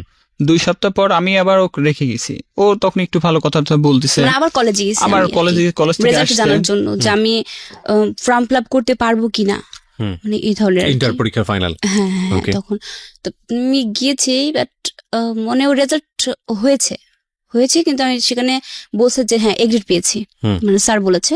তো আনন্দ চলে আসছি, আমার কাজিন ছিল সাথে, খালাতো ভাই, ওর সঙ্গে বাসায় চলে আসার পরে আমার কলেজ ড্রেস পড়াই আছে। মানে আমি তো অসুস্থ, হাঁটতে পারি না, রাজশাহী থেকে চলে আসছি, ওই অবস্থা কলেজে গিয়েছিলাম, বাসাতে নিয়ে চলে আসলো আমাকে। তো আমাকে রুমে বসায় রাখছে। আমার তো প্রচন্ড জ্বর, গায়ে মানে জ্বর হয়েছে না। ওকে আমি আমার দেখলে গায়ে ঠিক হচ্ছে পাই। আমার রেশ বের হয়েছিল, এরকম ফুসকা। লোটাস বলেন। হ্যাঁ, তো আমি ডাক্তারকে ফোন করলাম যে স্যার ওর তো এরকম গায়ে কি যেন বের হয়েছে। তো বলতো এটা হলো ওষুধের রিয়াকশন। তো আমি ওকে আবার দেখতে ঠিক পাবো যে ওর কখন কোন সিমটমটা শুরু হবে, মানে ঠিক পাই আমি। তো ও যখন কলেজ থেকে আসলো, তো আমি দোকান থেকে বাসায় ফিরলাম। তো আমার যে শালু ছিল, ছোট ভাই, ও আবার আমাকে খুব হেল্প করছে। তো বলতেছে ভাইয়া আমি একটু বাইরে যাবো, তুমি ওটা যাও। তো আমি ওকে দেখে আমার কেমন হলো, আমি বলতে জানো তোমার শরীর খারাপ লাগতো? না, শরীর খারাপ লাগতেছে না। ও হয়তো চিন্তা করতেছে টাকা পয়সা। তাই আমি বলছি তোমার কোনো রোগ, তুমি কোনো সমস্যা হলে আমাকে বলবা, এটি কোনো টেনশন করবা না। তো বলতেছে না। তা আমি ওকে রেখে আমার দোকানে আসছি। দোকান থেকে মোটরসাইকেলটা নিয়ে আমি একটু বাইরে গেছি। তখন আমার ফোন আসছে যে জানার অবস্থা খুব খারাপ। আমার কিসের মানে কি, আমার মোটরসাইকেল আমি জোরে আসতে বসে আমি তো বাইরে গিয়ে একটা তখন accident। একটা জিনিস করছে কি, যে আমি যে ওরকম মানে আবার ওরকম একটা না ব্লাড, তখন পরের বার আবার না আরো বেশি আসছে, কারণ 5 ব্যাগ ব্লাড নিয়েছি। তখন তো শরীর অলরেডি ফুল ব্লাড আসছে, আমার প্রায় 18 পয়েন্টের উপরে ব্লাড আসছে। আবার সমস্ত রক্তটাই ঝরে গেল, মানে তখন মুখ দিয়ে বেশি কয় আসছে। সপ্তাহের ব্যবধানে? এটা 2 প্রায় 2 সপ্তাহ। 2 সপ্তাহ। সপ্তাহের ব্যবধানে। হ্যাঁ, আবারও এরকম। কারণ হবার হোল পর ব্লাডটা দিয়েছে সেখানে, হবার পর নিয়ে আসলাম আবার ঢাকা সরাসরি। তখন সদর থেকে বলে ওখান থেকে দিয়েছে, বলছে ওরা আর গায়ে হাত দেয়নি আমার। সঙ্গে সঙ্গে আমি হাত দিয়ে ঢাকা নিয়ে বলছে, আসলাম। ঢাকা নিয়ে এই এসে হাতেও নেই। ঢাকা শুনি মেডিকেল একটু রয়েছে, হ্যাঁ। ঢাকা নিয়ে আসলাম। ওখান থেকে বাসা থেকে বের করে আবার 2 ব্যাগ ব্লাড 2 পাশে ঝুলাইলাম। ঝুলাই নিয়ে সঙ্গে সঙ্গে ঢাকা দিয়ে আসলাম। ঢাকা মেডিকেলে ভর্তি করলাম। ভর্তি কিছুতেই নেয় না। ভর্তি নেবার পর বেড নাই আপনার ফ্লোরে। তো ফ্লোর নেবার পর আমি দেখতেছি অবস্থা খারাপ, ওনারা দেখে বলতেছে এই সম্পূর্ণ জিনিস বের করেন, ওখানে কি কি দেখাচ্ছেন তার সাথে বের মানে করলাম। সব মেডিকেল রিপোর্ট মেডিকেল বের করলাম। আপনি একটু মাইক্রোফোনে বলেন প্লিজ। হ্যাঁ, মেডিকেলের রিপোর্ট বের করলাম। বের করার পর তো উনি বলতেছে এটা কোথায় করছেন, ব্লাড দিবার সময় কি আপনারা ব্লাড চেক করছিলেন? আমি হ্যাঁ সব করা হয়েছে। তোর অবস্থা ভালো না। তাড়াতাড়ি ওনারা কি হাত দেখে ওনারা হলো করলো না, ইঞ্জেকশন কিচ্ছু দিল না। মানে 2 হাতটা ফুলে না হলো 4 কেজি হয়েছে। মাই ওর গডনেস। কানের থেকে শুরু করে এই মাথা থেকে শুরু করে পায়ের যতগুলো রগ আছে মানে সব শেষ, মানে ফুটা করতে ওর জায়গা নাই। তো ভর্তি করলাম। ভর্তি করার পর ওনারা ইঞ্জেকশনের মাধ্যমে ওষুধ দিল 1000 পাওয়ার এরকম ওষুধ। একটা ইঞ্জেকশনের পাওয়ার 2500 3000। আবার যে ওষুধ দিছে ওষুধের পাওয়ারও এরকম। দেবার পর আমি বললাম এটাতে ক্ষতি হবে না? না সমস্যা নাই, আপনার হাতের অবস্থা ভালো না, আমরা কিছু খুঁজে পাবো না। তো দেবার পর ঢাকায় একই পরিস্থিতি, মানে দিন যাচ্ছে, আমার বিরক্ত হয়ে যাচ্ছে। আমার কেউ ঢাকাতে- বলে না আসলে রোগটা কি। না, না। এখানে তারপর আরো কাহিনী বলছে লাস্ট পর্যায়ে দেখা যাচ্ছে তখন কোনো রোগ ধরতেই পারে না। মানে সেখানে মানে রিপোর্টে আসে, হেপাটাইটিস রিপোর্ট আছে, ওখানে শুধু আসছে কি যে ব্লাডটা শরীর থেকে ঝরে যাচ্ছে, কিন্তু কেন ঝরে যাচ্ছে ওইটা ওঠে না, শুধু সুতরাং যাচ্ছে যে ব্লাডটা আচ্ছা, চলে লোটাস যাচ্ছে। তো হ্যাঁ। আমি ঢাকা মেডিকেলে ওকে নিয়ে করার পর যখন 4 দিন, তখন ঢাকা মেডিকেলে ঢাকা মেডিকেলে আবার মানে ডাক্তারের এটা বেশি, মানে পর্যাপ্ত প্রতিদিন। ওকে আসে একের পর টেস্ট দিয়ে যাচ্ছে। তখন আমার আর ভালো লাগছে না, বড় ডাক্তার আসে না। তো আমি বললাম যে স্যার আমার কোনো রোগী তো ধরে পাচ্ছেন না, যার মতন যে আসতে টেস্ট দিচ্ছে আর ইঞ্জেকশন দিয়ে যাচ্ছে, মানে কি? তো ওখানকার যে অধ্যাপক ছিল, ডক্টর কি নাম ছিল, ডক্টর আবুল কালাম আজাদ ছিল। তো এক প্রকারের যে পপুলারের যে হলো ব্লাড করে। তো আমি ওনাকে বললাম ভাই আপনার কাছে একটা উপকার চাই। কাছে কি? তো বলতেছে আপনি তো অনেক করে আমায় করছেন, রিপোর্ট করাইছেন, তো আমি উপকারটা করতে পারি। এটা হচ্ছে আমাকে একটু স্যারের অ্যাড্রেসটা অ্যাড্রেসটা আমাকে দেন। কোথায়? তে বলতেছে উনি দিতে চাচ্ছে না। পাশে ওখানকার এক ডাক্তার আছে, উনি দেখে পরে আমাকে উনি ফাঁকি ডাকে নিয়ে গেল। তো উনি বলছে, ভাই আপনি আমাদের এখানে অনেক টাকা হলো রিপোর্ট করেছেন, আমি চাচ্ছি না আপনার এত টাকা নষ্ট হোক। তো বললো আপনি ধানমন্ডি যান, এই সাথে যান, ওই পপুলারে যান, পপুলারে যে 4 তলায় দেখবেন মানে আপনি বসেন। মেডিকেল থেকে রিলিজ দেয়নি তো আমাদেরকে। আর একটা আচ্ছা। কাহিনী কি, রিলিজ দেবে না। এই যে ডাক্তারকে খোঁজ করতেছেন, এনার খোঁজ করতেছিলেন কি কারণে আপনার? এই জন্যই করতেছিলাম, উনি আসতেছে মানে উনি ঠিকভাবে না, দেখতেছে না। 3 দিন না দেখছে, 3 দিন ঠিক আছে। যাবত উনি আসে, ছুটি চলে গেছে, বৃহস্পতিবার গেছে, শুক্র শনি ডক্টর তো আসে না, হুম। বড় ডাক্তার তো উনি আসে না, ওনাকে পাওয়া যায় সেটা পপুলারে, হুম। উনি ওখানে বসে। একটা মেয়ে আসছে, মানে হয়তো ইন্টারনি করছে, যাই হোক, ও মেয়েটা আমাকে বলছে কি তুমি কি কোনো পিল খেয়েছো? আমি বলছি না। কয়েকবার কবিরাজ ওষুধ খেয়েছো? মানে লাস্ট ফিনিশিং এসে বললাম কেমন যে না, আমি কখনো কোনো কবিরাজ ওষুধ খাইনি, বা এগুলো আমি বিশ্বাসও করি না, হুম। আমি কবিরাজ বিশ্বাস করি না, এটা সত্য কথা যেটা, আমি বলছি এগুলো আমি বিশ্বাস করি না। তখন সে বললো যে আচ্ছা ঠিক আছে, মানে কোনো কেন না কেন চলে গেছে।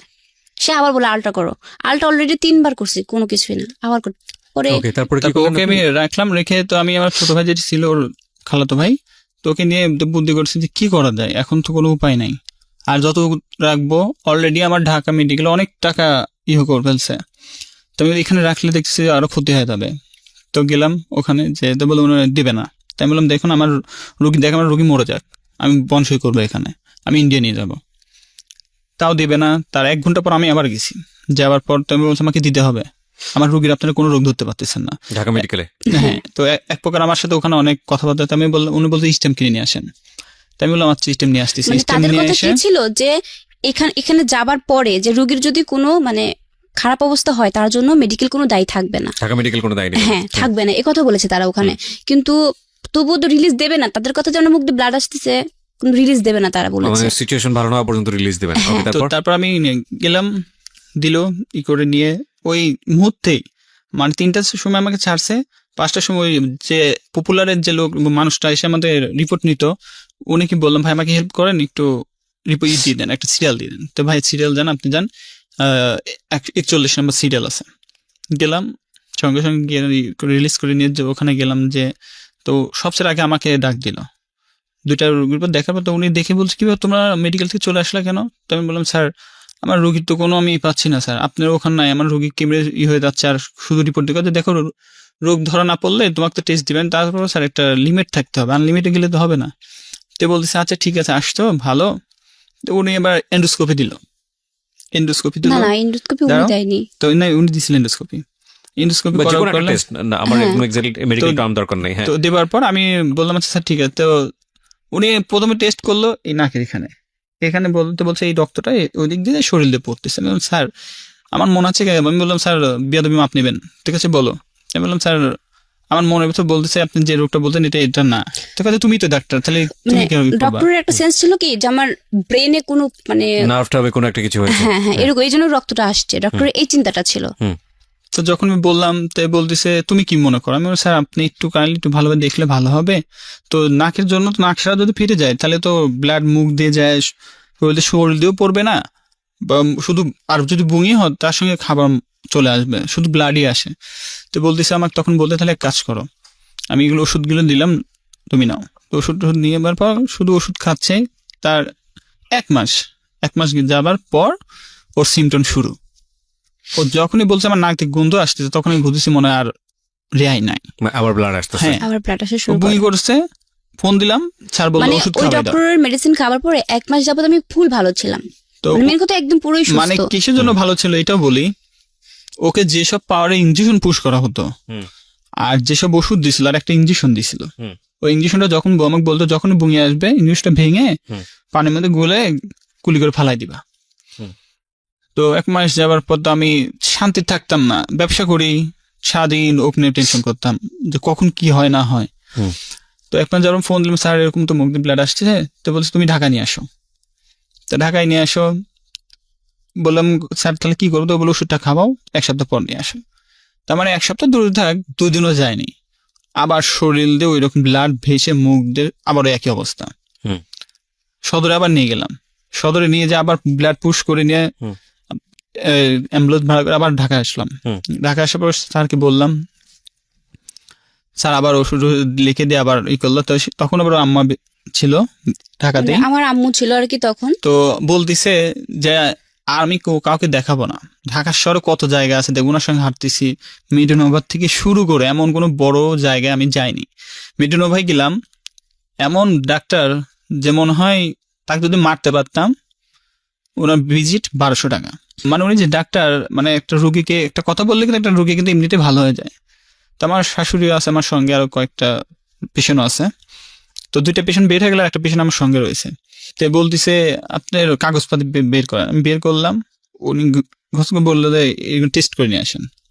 টেস্ট করে আমাকে জিজ্ঞেস করতেছে যে আপনার মেয়ের অন্য কোনো সমস্যা না, মানে একটা ফালতু একটা কথা বললো। তা আমি শুধু বললাম আপনার ডাক্তার না তো, আপনার ওষুধ লেখার দরকার নাই, এই পন্থী এখন ভিজিট আমি বেরিয়ে যাচ্ছি। মানে ওখানেও মানে ডাক্তারের সঙ্গে মানে সিনক্রেট হয়েছে আর বের কি। করে নিয়ে চলে আসলাম। তো পাশে যে পেশেন্ট ছিল, কাছে আসলে তো আপনার ডাক্তার না, কারোর সামনে, কারো মার সামনে, কোনো হাজবেন্ডের সামনে কোনো বাপের নাম উল্টা কথা কি বলে। তো বাড়া আসলাম, তো আমার শাশুড়ি বলছে আজকে আমার মেয়ের অসুখ ধরানো পর্যন্ত আমি এখান থেকে লড়বো না। তো আল্লাহর মাবুদ, বাসাতে চলে আসছে। তো ওকে যদি আমি মনে করেন সেদিনকে যদি আমি ওকে না দেখাতাম, আজকে হয়তো আমার সাথে থাকতো না। সেক্ষেত্রে আমার হাজবেন্ড আমার আম্মুর বিরুদ্ধে গিয়েছিল। সেক্ষেত্রে মানে আমার আম্মু বলেছিল যে আমার মেয়ের রোগ একটা আছে বিদায় আমার মেয়ের ব্লাডটা পড়ে। আম্মুর কথা ছিল এটা। আর ও বলছে আমি এখানে দেখাবো না, মানে ওর চিন্তা ছিল কি একেবারে টেস্ট করছে আর আমার অবস্থা অনেক খারাপ হয়ে গেছে, মানে ও ওর চাচ্ছে না এমন কিছু অবস্থা। তো আমি দেখতেছি আসলে কতটা খারাপ, দেখে আজ কি হয়। পয়েন্ট নামে আসছে আপনার 4 পয়েন্ট, আর 2 পয়েন্টে চলে আসলো মারা যেত সেদিন। মানে সেটার মধ্যে মানে প্লাজমাটা ছিল যে মানে ওইটার পয়েন্টটা ছিল। আল্লাহর রহমত ছিল যে তখন ওর যে বাবা, ওর বাবার এক ফ্রেন্ডের সঙ্গে দেখা হয় রাস্তায় দেখা হয়। ওনার আবার ভাই আর মা মারা যায়, এই অসুখে মারা যায়। তে বলতেছে কি হয়েছে, কদিন তো ঘুরতেছ, সব কিছু বলো। ওর বাবা তাকে বলে নাই। বাবা মানে কোন বাবা? ওর যে বর্তমান। আচ্ছা। তো আমার শাশুড়ি বলতেছে ভাই এরকম ব্যাপার, আমি খেতে বাঁচাতে পারতেছি না। তো বলতেছে একটা কার্ড দিল, এই কার্ড নিয়ে আপনার হসপিটালে যান। তো গেলাম, তো স্যারের ওখানে গেলাম, ডক্টর ইউনুস স্যারের কাছে গেলাম। উনি যে বলতেছে রাত বাজে তখন 10:30। তো সম্পূর্ণ রিপোর্ট নিয়ে ঢুকে গেলাম। উনি দেখে বলতেছে আপনারা কোথায় এত রিপোর্ট করাইছেন। মানে স্যার একবার জিনিস এই রিপোর্ট গুলো নিয়ে এইভাবে ফেলে দিছে যে ওর যে মূল রোগটা এটাই ধরতে পারেনি, এত টেস্ট কেন তো করাইছে। আমি আবার ওই জিনিসটা তুলে আবার তুললাম হাতে করে। তো স্যার কিছু মনে বলছে তোমার এই অসুখটা একটা গোল চিহ্ন দিয়ে দিল, এই অসুখটা এখানে ঢুকে আছে। তো আমাকে বলতেছে তোমরা এই পর্যন্ত কত টাকা খরচ করছো। তো আমি স্যারকে বললাম, স্যার ওই রিপোর্ট দেখে স্যার বুঝে ফেলছে। তো স্যার বলতেছে আমি একটা কথা বলবো, আমার এখানে যদি ভর্তি হও তো প্রথমে তোমার লাগবে 2.5 লাখ টাকা। আমি তো আসলে নিরুপায়, আমি এই পর্যন্ত 3 টার্ম হয়েছে, এই পর্যন্ত অনেক প্রচুর টাকা চলে গেছে। তো স্যার বলতেছে আচ্ছা ঠিক আছে, তো এক প্রকারের কথা বলে আমি ব্যাক আসছি। তো আমাকে স্যার শুধু একটা কথা বললো, তুমি এখান থেকে বাড়াবা, এই রুগীর যদি কোনো রকম সমস্যা হয় পরবর্তী এখানে আসবে, তোমাকে ভর্তিও নিব না এবং ঢাকা পিজিতেও তোমার ভর্তি হবে না। কারণ স্যার হচ্ছে ঢাকা পিজির মানে তখন এই কথাটা শুনে আমার মাথা ভিতরে একটু ঘুরন দিল, নিশ্চয়ের ভিতরে কিছু একটা আছে। তো বাইরে যাই আমি শাশুড়িকে বললাম মা দরকার নাই, যা আছে আছে, চলেন ভিতরে ঢুকলাম। তো আমাকে 3টা টেস্ট দিল। 3টা টেস্ট কি করলাম, করার পর তো মনে বললো এই টেস্ট লাগবে একদিন টাইম, আপনি রাত 10:30 আবার আসবেন। গেলাম, যেদিন রিপোর্টটা দিয়েছে, বাট যেদিন রিপোর্টটা দেবে সেদিন মানে আমার আম্মু তো মানে কান্নাকাটি করছে রিপোর্ট, মানে ভয় আম্মু, মানে ওর আম্মা কখনো দেখেন এরকম ব্লাড হয়। তো সেদিন আমি আল্লাহকে দোয়া করবো আমার সামনে যেন কখনো এটা না হয়। তো রিপোর্টটা যদি নিতে যাব ঠিক রাতের বেলা, মানে বিকাল বেলার দিকে মানে নিয়ে এসে আমি কেবল বসাইছি, অটোমেটিক মাথাটাতে ঘুরে পড়ে গেছে, পড়ে যায় ব্লাড উঠে গেছে। আর আম্মা ওটা দেখে কান্না শুরু করেছে, মানে অনেক নার্ভাস। তাহলে মা আপনি চুপ করেন, কিচ্ছু হবে না আপনার মেয়ে, আমি আছি। সঙ্গে সঙ্গে ব্যাগের থেকে ইঞ্জেকশনটা বের করলাম, বের করে গুলায় কুলি করে মাথায় পানি দিয়ে বসালাম। তো মা বললাম মা আপনি কোনো করেন না, ঠিক আছে চলেন যাই। গেলাম ওনাকে, যে তো মনে মনে যেটা বলছি তো সেটাই সেদিন ডাক্তার বলতেছে আপনারা আর একটা দিন যদি ওয়েট করতেন। ডক্টর বলছে যে মানে প্রথমে আমাকে ডেকেছিল ভেতরে, মানে রিপোর্ট দেওয়ার আগে কিছু বলেনি। ডক্টর আমাকে বলছে তুমি কি পারিবারিক ভাবে কোনো টেনশন ফিল করো? আমি বলেছি না। তো বলেছে তুমি মানে শ্বশুর বাড়ি থেকে তোমার হাজবেন্ড হয়তো বা জানে না যে তোমাকে কি শ্বশুর বাড়ির সবাইকে টর্চারিং করে? আমি বলেছি না, কখনোই না। তো বলেছে সত্যি কথা বলছো তো? আমাকে হ্যাঁ। তুমি টেনশন করো? মানে আমি টেনশন করি না। দেখো হ্যাঁ তুমি টেনশন করো, বেটা তোমার ব্লাডটা ওঠে। ডক্টর আমাকে বোঝাচ্ছে আর কি। আমি বলছি না আমি তো কোনো টেনশন করি না। তো বলছে হ্যাঁ তুমি টেনশন করো। তারপর আমার বলছে যে তখন রিপোর্টটা দেবে ফাইনালি। আমি বলছি তুমি বাইরে যাও। তো পরে আমি বাইরে চলে আসলাম, আমার হাজবেন্ড আমার সঙ্গে ছিল। রিপোর্টটা আমি প্রিয় শ্রোতা আপনাদেরকে একটু পড়ে শোনাবো। আপনারা যেটা গেস করছেন ক্যান্সার কিনা বা আমি শুধু একটা একটা ওয়ার্ডই আপনাদেরকে বলি না, দিস ইজ নট ক্যান্সার, বাকিটুকু হচ্ছে আপনারা গেস করেন না। আমরা শুধু একটা কথা আপনাদেরকে বলি আজকের এই অনুষ্ঠানে, যে আমাদের উই আর গিফটেড ফ্রম আল্লাহ, আমাদের লাইফটা গিফটেড, এবং আমরা অনেক লাকি যে আমরা মানুষ হিসেবে দুনিয়াতে এসেছি, আশরাফুল মখলুকাত। এবং নো ডাউট, কোনো সন্দেহ নাই, আমাদের এই জীবন যে যিনি চালাচ্ছেন তিনি আমাদেরকে একসময় এই দুনিয়া থেকে নিয়েও যাবেন। খুব সার্টেন পিরিয়ডের জন্য আমরা আসি এই দুনিয়াতেই, দেখবেন কত রকমের অভিজ্ঞতা জন্মের পর থেকে, হাসি কান্না, ফ্যামিলিগত, সামাজিক, রাষ্ট্রীয়, হাজার রকমের অভিজ্ঞতার মধ্য দিয়ে আমাদের যেতে হয়। কখনো সুখ, কখনো দুঃখ, জীবিকার তাগিদে ছুটে চলা। এই যে এরা যে আজকে গল্পটা বলতে এসছে, এদের জীবনটা, বিশেষ করে আমি যে মেয়েটার গল্প আজকে এখানে প্রচার করছি, জান্নাত, ওর ধরেন যে পরিবারেও বড় হয়েছে, আসল বাবা যিনি তার সান্নিধ্য পাননি, কিন্তু তারপরও সৎ বাবা যিনি ছিলেন তিনি যথেষ্ট রকম সাহায্য সহযোগিতা করেছেন ওকে বড় করার ক্ষেত্রে। কিন্তু ওর ভেতর থেকে এক ধরনের প্রচন্ড রকমের আকাঙ্ক্ষা ছিল যে ওর বাবা, আসল বাবা যিনি হতেন, তাহলে হয়তো এই কমপ্লেনিং এর জায়গাটা এতটা শক্তিশালী হতো না। তো যাই হোক, সেটা বড় কথা নয়, বড় কথা হচ্ছে যে ওর সুন্দর একটা সংসার হলো, এবং সংসারে দেখেন ওর জীবনে ও যেটা বলছিল যে আমি যে বয়সে আসলে মানুষের প্রেম করার কথা, ভালোবাসার কথা, সেই বয়সে আমার বিয়ে হয়ে গেছে, আমি বুঝিনি আসলে কি। এবং ওর জীবন, ওর হাজবেন্ডই হচ্ছে হলো ওর লাভিং কেয়ার বা যেটাই বলি না কেন, সেই মানুষটাকে নিয়ে সংসার শুরু হলো, এবং হঠাৎ করেই দানবের মতো কোনো একটা ঘটনা ওর জীবনে, কোনো একটা অসুস্থতা, এবং যেটা নিয়ে ওদের জীবন যুদ্ধ শুরু হয়েছে। আমরা সেই গল্পের এই জায়গাটাতে আমরা আছি, এবং আমি আপনাদেরকে বারবারই বলছি আজকে যে কোনো বাকি আপনি অনুমান করেন না যে পরের বাকি গিয়ে গল্পটা কোথায় দাঁড়াবে, কজ এরপরে আমি যখন আরেকটা বিরতিতে যাব তখন আপনি চিন্তা করতে পারবেন না যে ফিলিংসের মধ্যে আপনি আছেন সেই ফিলিংস থেকে ওই ফিলিংসটা আর কত ভয়াবহ বা অন্য রকমের একটা ফিল। ছোট একটা বিরতি নেবার আগে আমি আবারও বলছি, আজকে খুব গুরুত্বপূর্ণ একটা ভিডিও আমি আপলোড করবো আমার এই চ্যানেলটিতে, which is very very important এবং এক্সপেরিমেন্টাল, দুটোই বলতে পারি। আমি দেখতে চাই যে বাংলাদেশের মানুষ কতটা কেয়ারফুল যারা রেডিও অনুষ্ঠান শোনেন এই জায়গাটাতে। ভিডিওটা আপনাদের দেখতে হলে এই চ্যানেলটিতে আসতে হবে, www.youtube.com/RJ Kibriya FM। আমি আবারও বলছি, RJ KEBRIA FM চ্যানেলটি আছে কিবরিয়া RJ নামে। আপনি এখনই গিয়ে আগে সাবস্ক্রাইব করুন, সাবস্ক্রাইব করে নোটিফিকেশনটা অন রাখুন। আর ভিডিওটার কথা আমি বারবার বলছি, ভিডিওটা খুব গুরুত্বপূর্ণ। কেন বলছি একটু পরে এসে বলবো, এবং যখনই ওখানে পোস্ট করা হবে তখনই আপনারা বুঝতে পারবেন যে আমি কেন বলেছি। ঠিক আছে, তো রিপোর্টের প্রসঙ্গে আমরা ছিলাম। হ্যাঁ, রিপোর্টার জন্য গেলাম, ভিতরে আমাকে ডাক দিল, আমার শাশুড়ি তখন ভিতরে ছিল, তো আমাকে ডাক দিল, ওকে বাইরে রেখে ভিতরে ঢুকলাম। তো ডক্টর বলতেছে যে একটা কথা বলবো। আমি বলছি কি বলেন। প্রথমত বলতেছে যে তুমি কোনোদিন বাবা হতে পারবে না, সন্তানের মুখ কোনোদিন দেখতে পারবে না। তো আমি কথাটা শুনে বলতেছি স্যার মানে বুঝলাম না। তে বলতেছে ওর যে অসুখটা হয়েছে, ও কখনো মানে রাগ করেও কথা বলবে না বা কোনো কষ্ট দিবে না। মানে তখন আমার মনের ভিতরে আলাদা একটা মানে ইয়ে চলে আসতেছে যে আমি কি শুনতেছি। আমার শাশুড়ি কাঁদতেছে, অনেক কান্না কাঁদতেছে। তো আমি ভিতরে ঢুকে আমার চোখ ধরে পানি চলে আসছে কথা শুনে।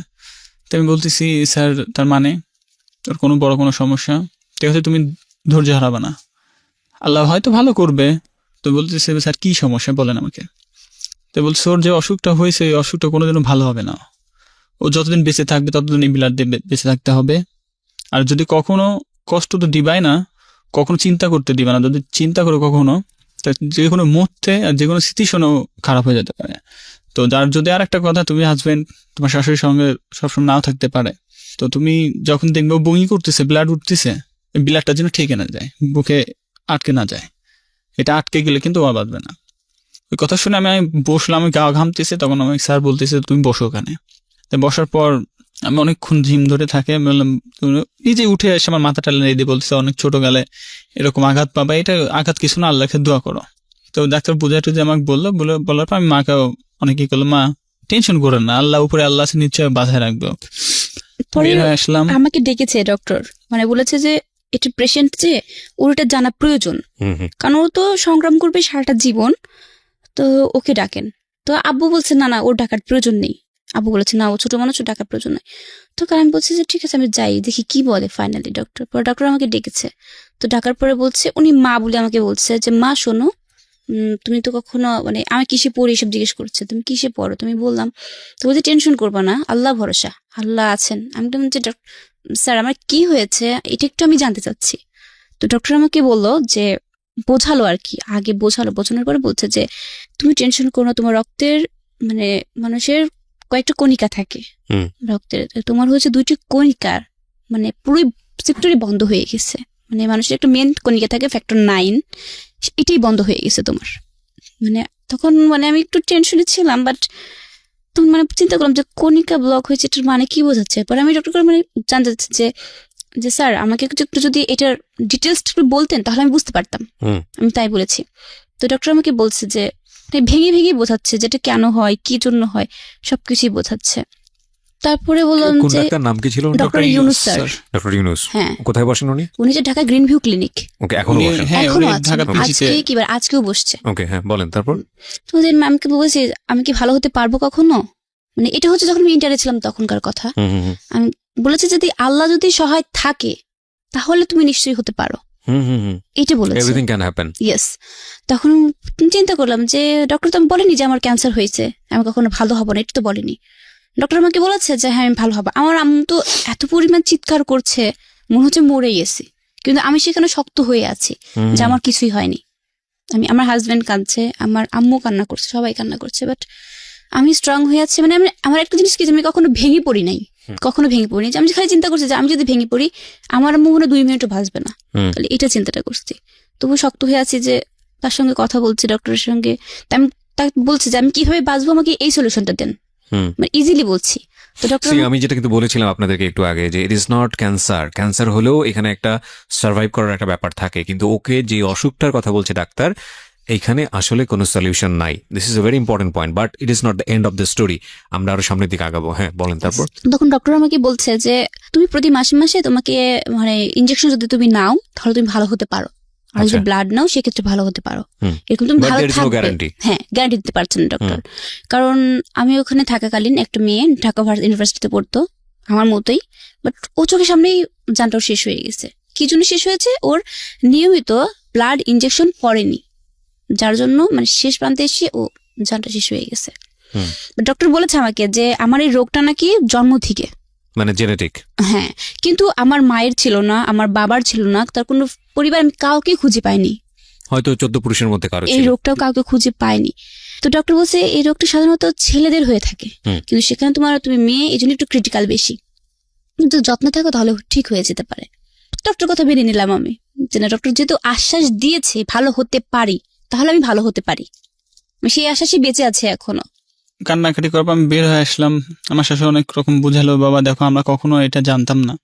তাই আমি বললাম মা এটা আসলে আমারও হতে পারতো বা আমার বোনেরও হতে পারতো, এটা নিয়ে আমি কোনো করতেছি না। তো বাসায় গেলাম, আমার আম্মাকে জড়ায় ধরে অনেক কান্নাকাটি করলাম, জীবনে কারো কোনো ক্ষতি করি নাই, তো আমার লাইফে এরকম কেন হইলো? তো বলতেছে বাবা টেনশন করো না, আল্লাহ উপর আল্লাহ আছে, সবকিছু আল্লাহ তার হাতেই। তো প্রতি মাসে যখন সমস্যা হয়, যখন ব্লাডটা শুকায় যায়, তখন দেখা যায় ওর নাক দিয়ে গন্ধ আসে, মুখে গন্ধ পায়, পচা গন্ধ পাচ্ছি। তো আমি তখন বলি যে নিশ্চয়ই তোমার একটা সমস্যা হয়ে গেছে। ও বলে না, হয়নি আমার। সবাই তো চায়, সব স্ত্রী চায় যে হাজবেন্ড কষ্ট যাতে না থাকে। তো আমি তো বুঝতেছি ওর কি অবস্থা। ডাক্তার যে সময় বলছে 2 মাস 1 মাস পর পর ব্লাড নিতে। ধরেন আমার যে ব্যবসা খুব লাকি ব্যবসা আমার, এক প্রকার করতে করতে যখন প্রতি মাসে ব্লাড নিতে হয়, প্রতি মাসে ব্লাডের অনেক টাকা ব্লাড নিতে হয়। ঢাকায় আসি, ঢাকা থাকার জায়গা নাই, তোর আব্বু ছিল, যখন ওর আম্মু ছিল, তো তখন দেখা যাচ্ছে আসতাম, আসে 1 সপ্তাহ ব্লাড নিয়ে আবার চলে যেতাম। তখন আমি ইন্টার এক্সামটা দিব, মানে এত অসুস্থ অবস্থায় আমার ইন্টার যে পরীক্ষা দেবো ফর্ম ফিল আপ সবই করেছি, বাট আমাকে কেউ পরীক্ষা দিতে দেবে না। মানে ওখানকার পরীক্ষার সেন্টারে যেদিন আমার পরীক্ষা শুরু হবে তার আগের দিন আমি কন্ট্যাক্ট করেছি স্যারদের কাছে, স্যারা বলেছে না তোমার জন্য আমি আরো যে মানে সেন্টারের পরীক্ষা দেবে যারা, তাদেরকে আমি অসুবিধা করতে পারি না, তাদের কথা এটা।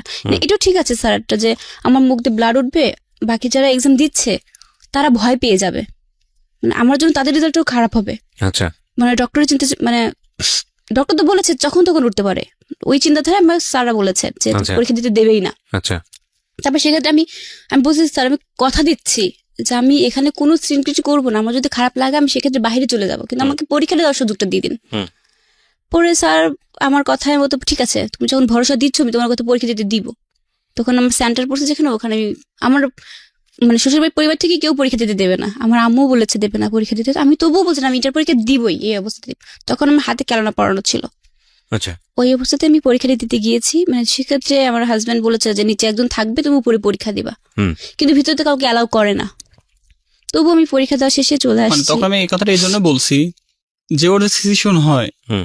বাই চান্স কেউ দেখতে বুঝতে পারবে না, যদি ওখানে যদি পড়ে যায় রাইট। মানে দেখার মতন কেউ বুঝতেই পারবে না, স্যারও পারবে না। হুম। তো আমি ওই জন্য ওকে নিষেধ করছিলাম, তো পরীক্ষা দেওয়ার দরকার না, যদি তুমি দাও তাহলে নিচে একজন থাকবে, তুমি যে পরীক্ষা দিবা। রাইট। তো তারপর ওটা করো, ওখান থেকে শেষ করার পর আমি ঢাকাতেই করলাম। তো ডাক্তার কাছ থেকে আসলাম, তো ডাক্তার তখন বলতেছে যে আমি তখন বলছি স্যার তাহলে আমি এখন কি করব, আমি এখানে যদি ভর্তি করি 2.5 লাখ টাকা লাগবে স্যার, এই মুহূর্তে তো আমার কাছে অত টাকা নাই স্যার। তো বলছে তাহলে কি করবা সেটা তোমাদের ব্যক্তিগত ব্যাপার। হ্যাঁ, তো আমি তখন বের বাসা থেকে প্রতিদিন আসতাম আর যেতাম। মানে তখন আমি বের হয়ে যেতে বলছি, তখন স্যার ডাক দিল, তো গেলাম, তো বলতেছে দেখো তোমার এটা দেখে আমার ভালো লাগছে বিধায় আমি তোমাকে ফের ডাক দিলাম। তো আমি স্যার বলেন, তো তোমাকে একটা সহযোগিতা করতে পারে আমি কি, তোমার যদি এখানে বাসা থাকে তাহলে প্রতিদিন তুমি বাসা থেকে এসে এসে ব্লাড নিয়ে যেতে হবে, যদি পারো তাহলে এটা করতে পারি। তো বললাম স্যার তাহলে কত টাকা লাগবে, তো বল 1.5 লাখ টাকা লাগবে। তাহলে আচ্ছা ঠিক আছে 1.5 লাখ টাকা কিসের হিসাব? মানে এটা এটা blood। মানে শুধুমাত্র ব্লাড নিব যে আমি 1 মাসে, ওই 1 মাসের মানে ইয়েটা দিছে মানে আর কি। ব্লাড আর ইঞ্জেকশন, ওই মাসটা ওই মাসটা শুধু ওই ব্লাডটা প্রথম নিতে মাসটা মানে এটা কি প্রতিদিন সারা জীবনই ভাবে নিতে হবে? দিয়ে আসা প্রথম হচ্ছে। মাসে বলতে তখন অবস্থাটা খুবই খারাপ ছিল আমার। ওই সময়টা রিকভারি মানে হ্যাঁ, ওকে হ্যাঁ, হলো হ্যাঁ। ঠিক রাখার জন্য কন্ট্রোল, মানে আমার- চিকিৎসা চলে নাই, ভুল চিকিৎসা আচ্ছা, চলছে, ভুল বুঝতে চিকিৎসা পেরেছি, চলেছিল, হ্যাঁ ভুল চিকিৎসা চলছে। তখনকার কথা। তখন স্যার বললো এরকম আপনার চিকিৎসা তো হয়নি, এখন থেকে শুরু করবেন, শুরু করা হবে, তারপর যতদিন বেঁচে থাকবো ততদিনে নিতে হবে। এরকম চলতে থাকতে থাকতে একটা সময় নিজেদের আশা আকাঙ্ক্ষা থাকে, একটা বাচ্চা। আমি একটা জিনিস একটু এইটুকুই। জানতে চাই লোটাস, আপনি থাকতেন তখন পাবনাতে, পাবনাতে আপনার সবকিছু ছিল, বিজনেস টিজনেস বলেন, চাকরি বলেন, সবকিছু। তো তার মানে তখন কি করলেন, মানে ওয়াইফের কারণে ঢাকায় শিফট হয়ে গেলেন? হ্যাঁ, ওর জন্য ওর ডাক্তার বলে দিল ওকে জার্নি করা যাবে না। তো আমি তো পাবনায় ওকে রাখছি।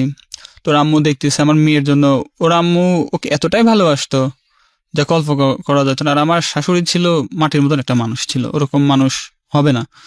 তো আমাকে বলতেছে বাবা আমি পাবনাতে শিফট নেবো। আমি কেন, কি হয়েছে?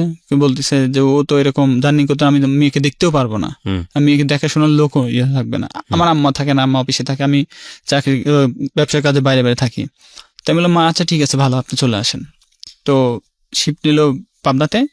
নেবার পর ঠিক 2 মাসের মাথায় আমার শাশুড়ি একটু অসুস্থ হওয়ার পর তো বলতেছিল লোটাস আমার আমাকে খুব অসুস্থ বলতে ভালোবাসতো, ওইরকম না। মানে রাস্তায় বের হতে ডায়াবেটিক্স হয়েছিল। বাইরে মানে হাঁটতে বের হয়েছে। তো আমাকে আমি এবার খাসির গোশ পছন্দ করি। তো আমার শাশুড়ি আমাকে ফোন দিয়ে বলতেছে যে লোটাস খাসির গোশ কি ওখানে আছে, মোড়ের পর আসছে? আমি না মা নাই এখানে। তো আমি মোটরসাইকেল তুই হাঁটতে একটু হাঁটতে বের হয়েছি। তো আমার শাশুড়ি আর শ্বশুর দুজন হাঁটতে বেরোয়ছে আর গোশ কিনবে গিয়েছে। তখন আমাদেরকে ফোন দিয়েছে আম্মু, আমার সাথে কথা হয়েছে 2 মিনিট আগে। তো আমাকে বলতেছে বাবা তুমি মিথ্যে কথা বললা কেন? আমি কই মা আমি মিথ্যে কথা বলি নাই। কচ্ছে এখানে খাসি তো 2টা জবাই করছে। তাই আমি বলছি না ওইটা হলো প্রোগ্রামের খাসি। তো বাবা কিছু মনে করে না, তোকে কথা বলছি। তাই বলে হাঁটা ধরতে তোর যে ভাই ছিল মালয়েশিয়ার বাইরে ছিল, তো ওর ভাই মেয়ে দেখতে গেছে ওর ভাইয়ের জন্য। তো মেয়ে দেখে আসতে ফিরতে আমাকে একটু ফোন দিয়েছে যে বাবা তুমি কই। বাবা বলতো না আব্বু করতো। তো বলছে একটু জান্নাতে নিয়ে আসো, জান্নাতকে আমি দেখবো। আম্মু আমাকে বলছে কি মা গো আমি 5টা বছর শাড়ি পরি না আম্মুর চোখে, কারণ আম্মুর সঙ্গে তো দেখা হয়নি বিয়ের পরে, আম্মু চলে গেছে। আম্মু আমাকে বলতেছে যে আব্বু তুমি মানে অনেকদিন আমার শাড়ি, সেই বিয়েতে দেখছিল আমাকে শাড়ি পরা। আম্মু তখন বলছিল যে আব্বু তুমি কোথায় আসো, আমাকে বলছে। আমি কি আম্মু আমি তো ননদের বাসাতে আসছি। তো আম্মু বলছে ঠিক আছে আব্বু চলে আসো। আর শোনো আম্মু আমাকে ফোনে বলছে শোনো তুমি কিন্তু আসার সময় শাড়ি পরবা, তোমার আলমারি ভর্তি এত শাড়ি দিছে যে তুমি পরোই না, সারাক্ষণ কি সব পরে থাকো, তুমি একটু শাড়ি পরে আসো। আমাকে আচ্ছা আম্মু আমি শাড়ি পরে আসবো। তো আম্মু আমাকে মানে ইনভাইট করেছে। এই বেশি দূরে না বাসা, এটা আমার বাসা, আর মানে এটা বিশ্ব রোড, ওইটা পার হলে আম্মুর বাসা, এরকম। আমি 3 দিন আম্মুর কাছে যাই না, 3টা দিন হয়ে গেছে আম্মুর কাছে যাই না। সুস্থ মানুষ আম্মু। মানে আগের দিন আমাকে বলেছে যে আব্বু আমার শরীর মানে ডায়াবেটিস নীল হয়ে যায় আর কি, এরকম। এত গ্রাহ্য করি নাই। ওই দিন আম্মু আমাকে বলছে শাড়ি পরে আসলাম, কাছে আম্মু শাড়ি পরে আসবো। ননদের বাসা থেকে ঘুরে আসছি শুক্রবারের দিন। আসার পরে সন্ধ্যা হয়ে গেছে। আমার ছোট বোনটা ছিল ওখানে থাকার পরে, তো ওর বাসা টিচার আসছে, ওকে পড়াচ্ছে, আমি আসি। আব্বু বলছে, আমার আব্বু যে উনি বলছে খুব সুন্দর লাগছে তোমাকে, ওর ছবি তুলে রাখো। আব্বু বের হয়ে গেছে তখনই সন্ধ্যার। ওইখানে যাওয়ার পরে আমার ছোট পিচ্চি ভাইটা ফোন দিছে যে আপু তুমি কোথায়? আমি বললাম কি হয়েছে? তখন বলছে যে আম্মু হসপিটালে। মানে আমি তখন মানে আমার সেন্সের কাজ করে, আমার মতো সহজে হসপিটালে যাওয়ার মানুষ না। তখন আমি রাস্তাতে দৌড়াচ্ছি যে আম্মু হসপিটালে মানে কি বোঝাচ্ছে, আমি তো হসপিটালে গেছি, মানে রাস্তার জন্য ফোরাচ্ছি না, মানে হসপিটালে আম্মু কথা বললাম, আম্মু বলছে আমি চলে আসছি, এটা এখন বলছে আম্মু হসপিটালে, মানে হসপিটালে আমি দাঁড়াইছি সবে, মানে আম্মুর হাতটা ধরছি, আম্মুর হাত এতটা ঠান্ডা হয়ে গেছে, নরম পুরো ঠান্ডা হয়ে গেছে আম্মুর হাত, তো আমি কথা বলে না, আম্মু কোনো নাক দিয়ে শুধু ফুপড়ে উঠতেছে, কথা বলে না। পরে আমি বাইরে আসছি, ডক্টর বলছে যে আমার আম্মু নাকি অনেকক্ষণ আগে মারা গেছে। মানে আমি পুরো হ্যাং হয়ে গেছে যে 10টা মিনিট আগে আম্মুর সাথে কথা বললাম, আম্মু বলছে আব্বু তুমি চলে আসো তাড়াতাড়ি, আর এখন বলছে আম্মু মারা গেছে। কি ধর এটা কি সহ্য করা যায়? যে মানে ওইটা আমি জাস্ট সহ্যই করতে পারি না যে আমি এইমাত্র কথা বললাম, আম্মু আমার সুস্থ মানুষ রাস্তা দিয়ে আসছে আর বলছে যে মারা গেছে, আমি ওকে বলতেছি। আমার আপনার যে অসুখের কথা আমি জেনেছি, আমি প্রথমে আসলে এই বিষয়টা জানতামই না। আপনি একটু পজ নেন, আমি চাই আপনি মেন্টালি কিছুক্ষণ রিল্যাক্স থাকেন। আর প্রিয় শ্রোতা, আমি বারবারই আপনাদেরকে একটা কথা বলেছি, আজকের অনুষ্ঠানের ভিডিওটা খুব ইম্পর্টেন্ট, আসলে ইম্পর্টেন্ট। কেন ইম্পর্টেন্ট বলছি, ভিডিওটা আমি যখন দিব তখন বুঝতে পারবেন। গল্পের আরো একটা গুরুত্বপূর্ণ পার্ট, সবচেয়ে গুরুত্বপূর্ণ পার্ট, সেটা হচ্ছে রাত 1টার পরে। এতক্ষণ আপনি যে ফিলের মধ্যে ছিলেন না, প্রত্যেকটা বিরতিতে ডিফারেন্ট একটা ফিল, এখন যে ঘটনাটা ঘটবে সেটা ভয়ানক রকমের ঘটনা, এবং এটা আমি একটু আগে থেকেই টাচ দিয়ে নিলাম। আপনারা সবাই একটু রেডি হন, আমি একটু ছোট্ট বিরতির পর ফিরে এসে আপনাদেরকে সেই গল্পে নিয়ে যাব। আপনাদের সবাইকে আরো একবার মনে করিয়ে দিচ্ছি, আপনারা শুনছেন প্রাণ মিস্টার ম্যাঙ্গো ক্যান্ডি প্রেজেন্স জীবন গল্প। আমি RJ কিবরিয়া আপনার সঙ্গে রয়েছি। আর আমি আবারও মনে করিয়ে দিচ্ছি, যেখানে গেলে ভিডিওটা দেখতে পাবেন www.youtube.com/RJ Kibriya FM, RJKEBRIAFM চ্যানেলটিতে গিয়ে অবশ্যই সাবস্ক্রাইব বাটনে আগে ক্লিক করে নোটিফিকেশনটা অন করে নেবেন। এবং আমি বারবারই ভিডিওর কথা বলছি, কেন বলছি সেটাও একটা বিশেষ কারণ আছে। যেখানে ছিলাম এরকম একটা ঘটনা ঘটলো, আমার মনে হয় লোটাস আপনার কাছে যাই আবার। তারপর কি হলো, এরকম একটা ঘটনার পরে আমার শাশুড়িও মারা গেলেন। শাশুড়ি মারা যাওয়ার পর তখন তো মানে সেশন আলাদা। ওর এন্ড থেকে ওর না থাকলো বাবা, হ্যাঁ না থাকলো মা, এবং শরীরের মধ্যে এত ভয়ানক রকম একটা তার disease। উপরে হচ্ছে আমার বাবা, যে বর্তমান বাবা, তো উনি হচ্ছে সব কর্ম ছেড়ে দিয়েছে, Right, মেন কথা। right, ছোট right. ভাই বোনগুলো নিয়ে আমার কাছে রেখেছে, হ্যাঁ, ওখানেই থাকতো, আপনার কাছেই থাকতো ভাই বোনগুলো। হ্যাঁ আমার কাছে তো রয়েছে। শাশুড়ি মারা যাবার তো আমাকে ফোন দিয়ে বলছিল যে বাবা তুমি আমার ছেলে মেয়েগুলো আছে তুমি দেখে রেখো, ওদের ভাই বোন মানে আমার বোন, আমি কখনো তাদের অন্য চোখে দেখতাম না, বা আমার আমরা তো পরিবারও। জানতাম যে আমাদের বাচ্চা কখনোই হবে না, তো চিন্তা করছিলাম যে এটাই আমার বাচ্চা। আমার ছোট্ট ভাই আছে 10 বছরের ভাই, চিন্তা করছি তো ওকে মানুষ করি আমি, ওইটাই তাহলে আপনার বাচ্চা, ওইটাই ওইভাবে। আমার বাচ্চা, হুম। এটা চিন্তা করছি যে আমার তো ও তো কিছু মানে 10 বছর, তো তাহলে ওকে যদি মানুষ করি আমি ওই মায়েরটা ভুলে যাবো এদেরকে মানুষ করতে তখন করতে। আপনি পাবনাতে, রাইট? তারপর তারপর তো ওকে বললাম, ও আমাকে বলতো যে তুমি টেনশন করো না, আল্লাহ একদিন না একদিন বাচ্চা দেবেই। তুমি আচ্ছা আল্লাহ ভরসা, তাতে কোনো সমস্যা নেই। তারপর একটা ছেলের মনের ভিতরে, একটা মেয়ের মনের ভিতরে জাগে, বাচ্চার একটা আশঙ্কা জাগে। তো করার পর আমি জানতে বলছি জানা এর বাবু দেখে আমার ভাইয়ের একটা ছেলে আছে, তা আমি দেখে বলতাম, তো বলছে আল্লাহ একদিন দেবেই। তারপরেও মানে ওইবার আমার অবস্থাটা এমন হয়েছিল যে আমি আম্মু মারা যাওয়ার পর 2 মাস আমি ব্লাড নিছিলাম না, আমার অবস্থাটা খুবই খারাপ হয়েছিল। পরে ও তখন ব্যবসার কাজে ওখানে ছিল, আসতে পারছিল না। আমার বাবা ছিল আমার সাথে, আমার এই যে ছোট বোনটা আসছে ও ছিল, আর আমি ছিলাম ঢাকাতে ওই স্যারের ওখানে ক্লিনিকে আসছি। মানে ওই ব্লাডটা না নেওয়ার কারণে আমার অবস্থাটা এতটা খারাপ হয়েছিল যে যখন আমাদের যে মেরুদণ্ডতে এখানে হচ্ছে ইনজেকশনটা দেয় এরকম বড়, ওই ফ্যাক্টর 9 যেটাকে বলে ওইটা দেয়, দেওয়ার পরে আমার অবস্থাটা না এতটা খারাপ হয়ে গেছে যে ওই দিন আমি আর কোনো রেসপন্স মানে ছিল না আমার। মানে ডাক্তার বলছিল, আমি যেটুকু শুনলাম, আমি তখন ছিলাম না, আমার শ্বশুর আমাকে জানায় নাই, তো মানে এক প্রকার ছিলই না। লাস্টে কি একটা ইনজেকশন বলে মারলে লাস্টে মানে বলছিল যে সার্ভাইভ করবে ওর শেষ। হ্যাঁ, নয় তো বাজবে নয় ডাক্তার মরবে, বারবার এরকম বলছে যে কি করবো, ওর হাজবেন্ড কোথায়। তো আমার শ্বশুর আমাকে, আমি একবার ফোন দিছি, ওনার কণ্ঠ শুনে আমি কেমন যেন মনে হচ্ছে, আমার মনে হচ্ছে জাগতেছি। সেদিন যে কাজই করতেছি, একটা ভালো কাজে গেছি, সে কাজটা সেটা ছুটে হচ্ছে গেছে। কোনো ট্রিট মানে ওই ব্লাড নিচ্ছি, ইনজেকশন দিচ্ছে, ওই সময়টা মানে এরকম অবস্থাটা হয়ে গেছে। মানে মানে একটা এত বড় একটা কাজে গেছি, সে কাজটা ছুটে গেছে। আমার মনের ভিতরে কেমন লাগতো, আমার ভিতর থেকে মনে হচ্ছে, অনুভব করছে আমার কোনো মনে হয় কাছের জিনিস হেঁটে যাচ্ছে। তো আমি তখন ফোন দিয়ে কাছে না বাবু তোমার কিছু হয়নি। পরে আবার ফোন দিলাম, কচ্ছে তুমি এত বারবার ফোন দিচ্ছ কেন? আমি ফোন দিচ্ছি, আমার কেমন লাগছে, খটকা ডাকতেছে। আমি ঢাকা আসবো নাকি বললাম আমি এখনই টিকিট কাটবো। তো বলছে না বাবা আসতে হবে না। আমার মনটাকে বলছে তোর অবস্থা খুব খারাপ। তো ছোট বোন যে সঙ্গে ছিল, তো ওর কান্না তখন শুনছি, তখন আমি বলছি হয়তো অনেকটা কিছু হয়ে গেছে। তো তাও আমাকে বলতেছে না আসতে হবে না। তো আমি তারপরে টিকিট কাটার জন্য অলরেডি চলে গেছি। তো পরে আমাকে বলছে না এখন ঠিক আছে। আমি সত্যি করবেন কি হয়েছে, ডাক্তার সাহেব ফোন দেন। তো ডাক্তার বলতেছে আপনি ওনার হাজবেন্ড জি, তো ওনার তো এরকম অবস্থা, ওনাকে ইঞ্জেকশন দিব কি দিব না। তো আমি বলছি দেখেন উপরে আল্লাহ যদি লেখো রাখে আমার পর থাকে তা ভালো, তাহলেও থাকবে ইনশাল্লাহ, বেঁচে থাকবে। মানে তখন আমার কোনো Then- সেন্স নেই। মানে পুরো চেঞ্জ নাই, প্রেশার লো হয়ে গেছে, একবার নর্মাল ব্লাডের নর্মাল আসছে, তখন ডাক্তার সম্পূর্ণ ডাক্তার ওর পিছিয়ে শ্রম দিচ্ছে। তো বলতেছে যে আপনি কি লাগবে সিগনেচার করার জন্য। তো আমি বললাম আমাকে দরকার নাই, শ্বশুর ওনাকে করেন। তো উনি তো কান্নাকাটি করে করতেছে, আমি কান্নাকাটি করেন না, আমাকে ডাকেন নাই। এখন মনে হচ্ছে আমার রাগ হচ্ছে, ভিতরে চরম টেনশন হচ্ছে, আমার ব্যবসা কিচ্ছু ভালো লাগতেছে না, বাসাতেও জানায়নি। তো ডাক্তার বলতেছে ডক্টর সাহেব আপনার ইঞ্জেকশনে মারলে হয় বাঁচবে না হয় মরবে, যে কোনো একটা, কি বলেন আপনি? তাই বললাম আচ্ছা ওনার থেকে বংশটা নেন, নিয়ে আপনি করেন। আমার আর বিশ্বাস আছে যে আল্লাহ হয়তো এতটা নিষ্ঠুর হবে না। তো ইঞ্জেকশন মারার পর লাস্ট ওর সেন্স ফিরছে। ইনজেকশন দেওয়ার পরে তো মানে 3 ঘন্টা পর, যে মানে তখন বলতে মানে জাস্ট হাত লড়ছিল এরকম। তো সেন্সের পর দিবার পর তার মনে হয় আধা ঘন্টা পর আমাকে ডাক্তার ফোন দিছে, তো বলছিল ওরে সাহেব তার ওয়াইফ হয়তো আল্লাহর রহমতে ভালো হয়ে যাবে, টেনশন নিয়েন না, আপনি যে ব্যবসা না কাজ করছেন কাজ করেন, আপনার আসার দরকার নাই। তেমন ডাক্তার সাহেব আপনি সাহস যদি দেন তাহলে আমি ঠিকভাবে থাকবো। তারপরও মনের ভিতরে মানে ছটফট কাজ করতেছে একটা। তো ওর সাথে যখন আমাকে ডক্টর বলতেছে আপনি টেনশন ফিল করেন না, আমি ওর সঙ্গে কথা বলাই দিচ্ছি।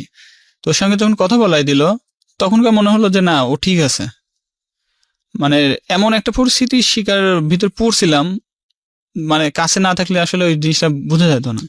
এটা আসলে যে যার জীবনে ঘটেছে সেই অনুভব করতে পারবে, তার বাইরে কেউ অনুভব করতে পারবে না। আমরা একটু সামনের দিকে আগাই, তারপর কি হলো? তারপর করার পর ও সুস্থ হলো, সুস্থ হয়ে পাবনাতে চলে গেছিলাম। পাবনাতে নিয়ে যাওয়ার পর তো ওই মুহূর্তে জানি না যে বাচ্চা আসলে ওই মুহূর্তে মানে ডক্টর এটুকু বলছিল ওখানে ছিলাম, যে বাট আমার ডিমের পেটে সঙ্গে যে সঙ্গে মানে বাবু হলো থাকবে না। ডক্টর মানে কি আপনারা আগে জানতেন? না না না, তাহলে ঘটনাটা আমার বাচ্চা যে 3 মাসের পেটে ছিল, হ্যাঁ। বাট এটা তো আমি জানতাম না, আমি তো লাভ সবসময় পারি, হুম। বাট ওই ইনজেকশনটা দিয়েছে তবুও কেউ জানি না যে পেটে বাচ্চা। কিন্তু ওই যে এখান থেকে চলে গেলাম না পাবনাতে যাবার পরে ওখানে গিয়ে দেখি যে পেটের মধ্যে না আমার কেমন যেন একটু বল লাগে এরকম, আর মানে কেমন যেন ওটাকে বুঝতে পারি না। 3 মাস না জানার তো কোনো কারণ নেই, একটা সাইকেল তো আছে না তাহলে তার মানে আমার তো কিছুটাই মনে হচ্ছে হয়নি ওর ভিতরে। আমার তো ঠিক আছে, ও এমনিতেই যখন না, একটা মেয়ের তো এমনিতে প্রতি মাসে যেটা ইয়া থাকে মিনিস্ট্রিয়াল যে সাইকেল, না, আমার ওইটা হতো না, কারণ আমার যে ইনজেকশনটা দিত না ওইটা বন্ধ রাখার জন্য দিত।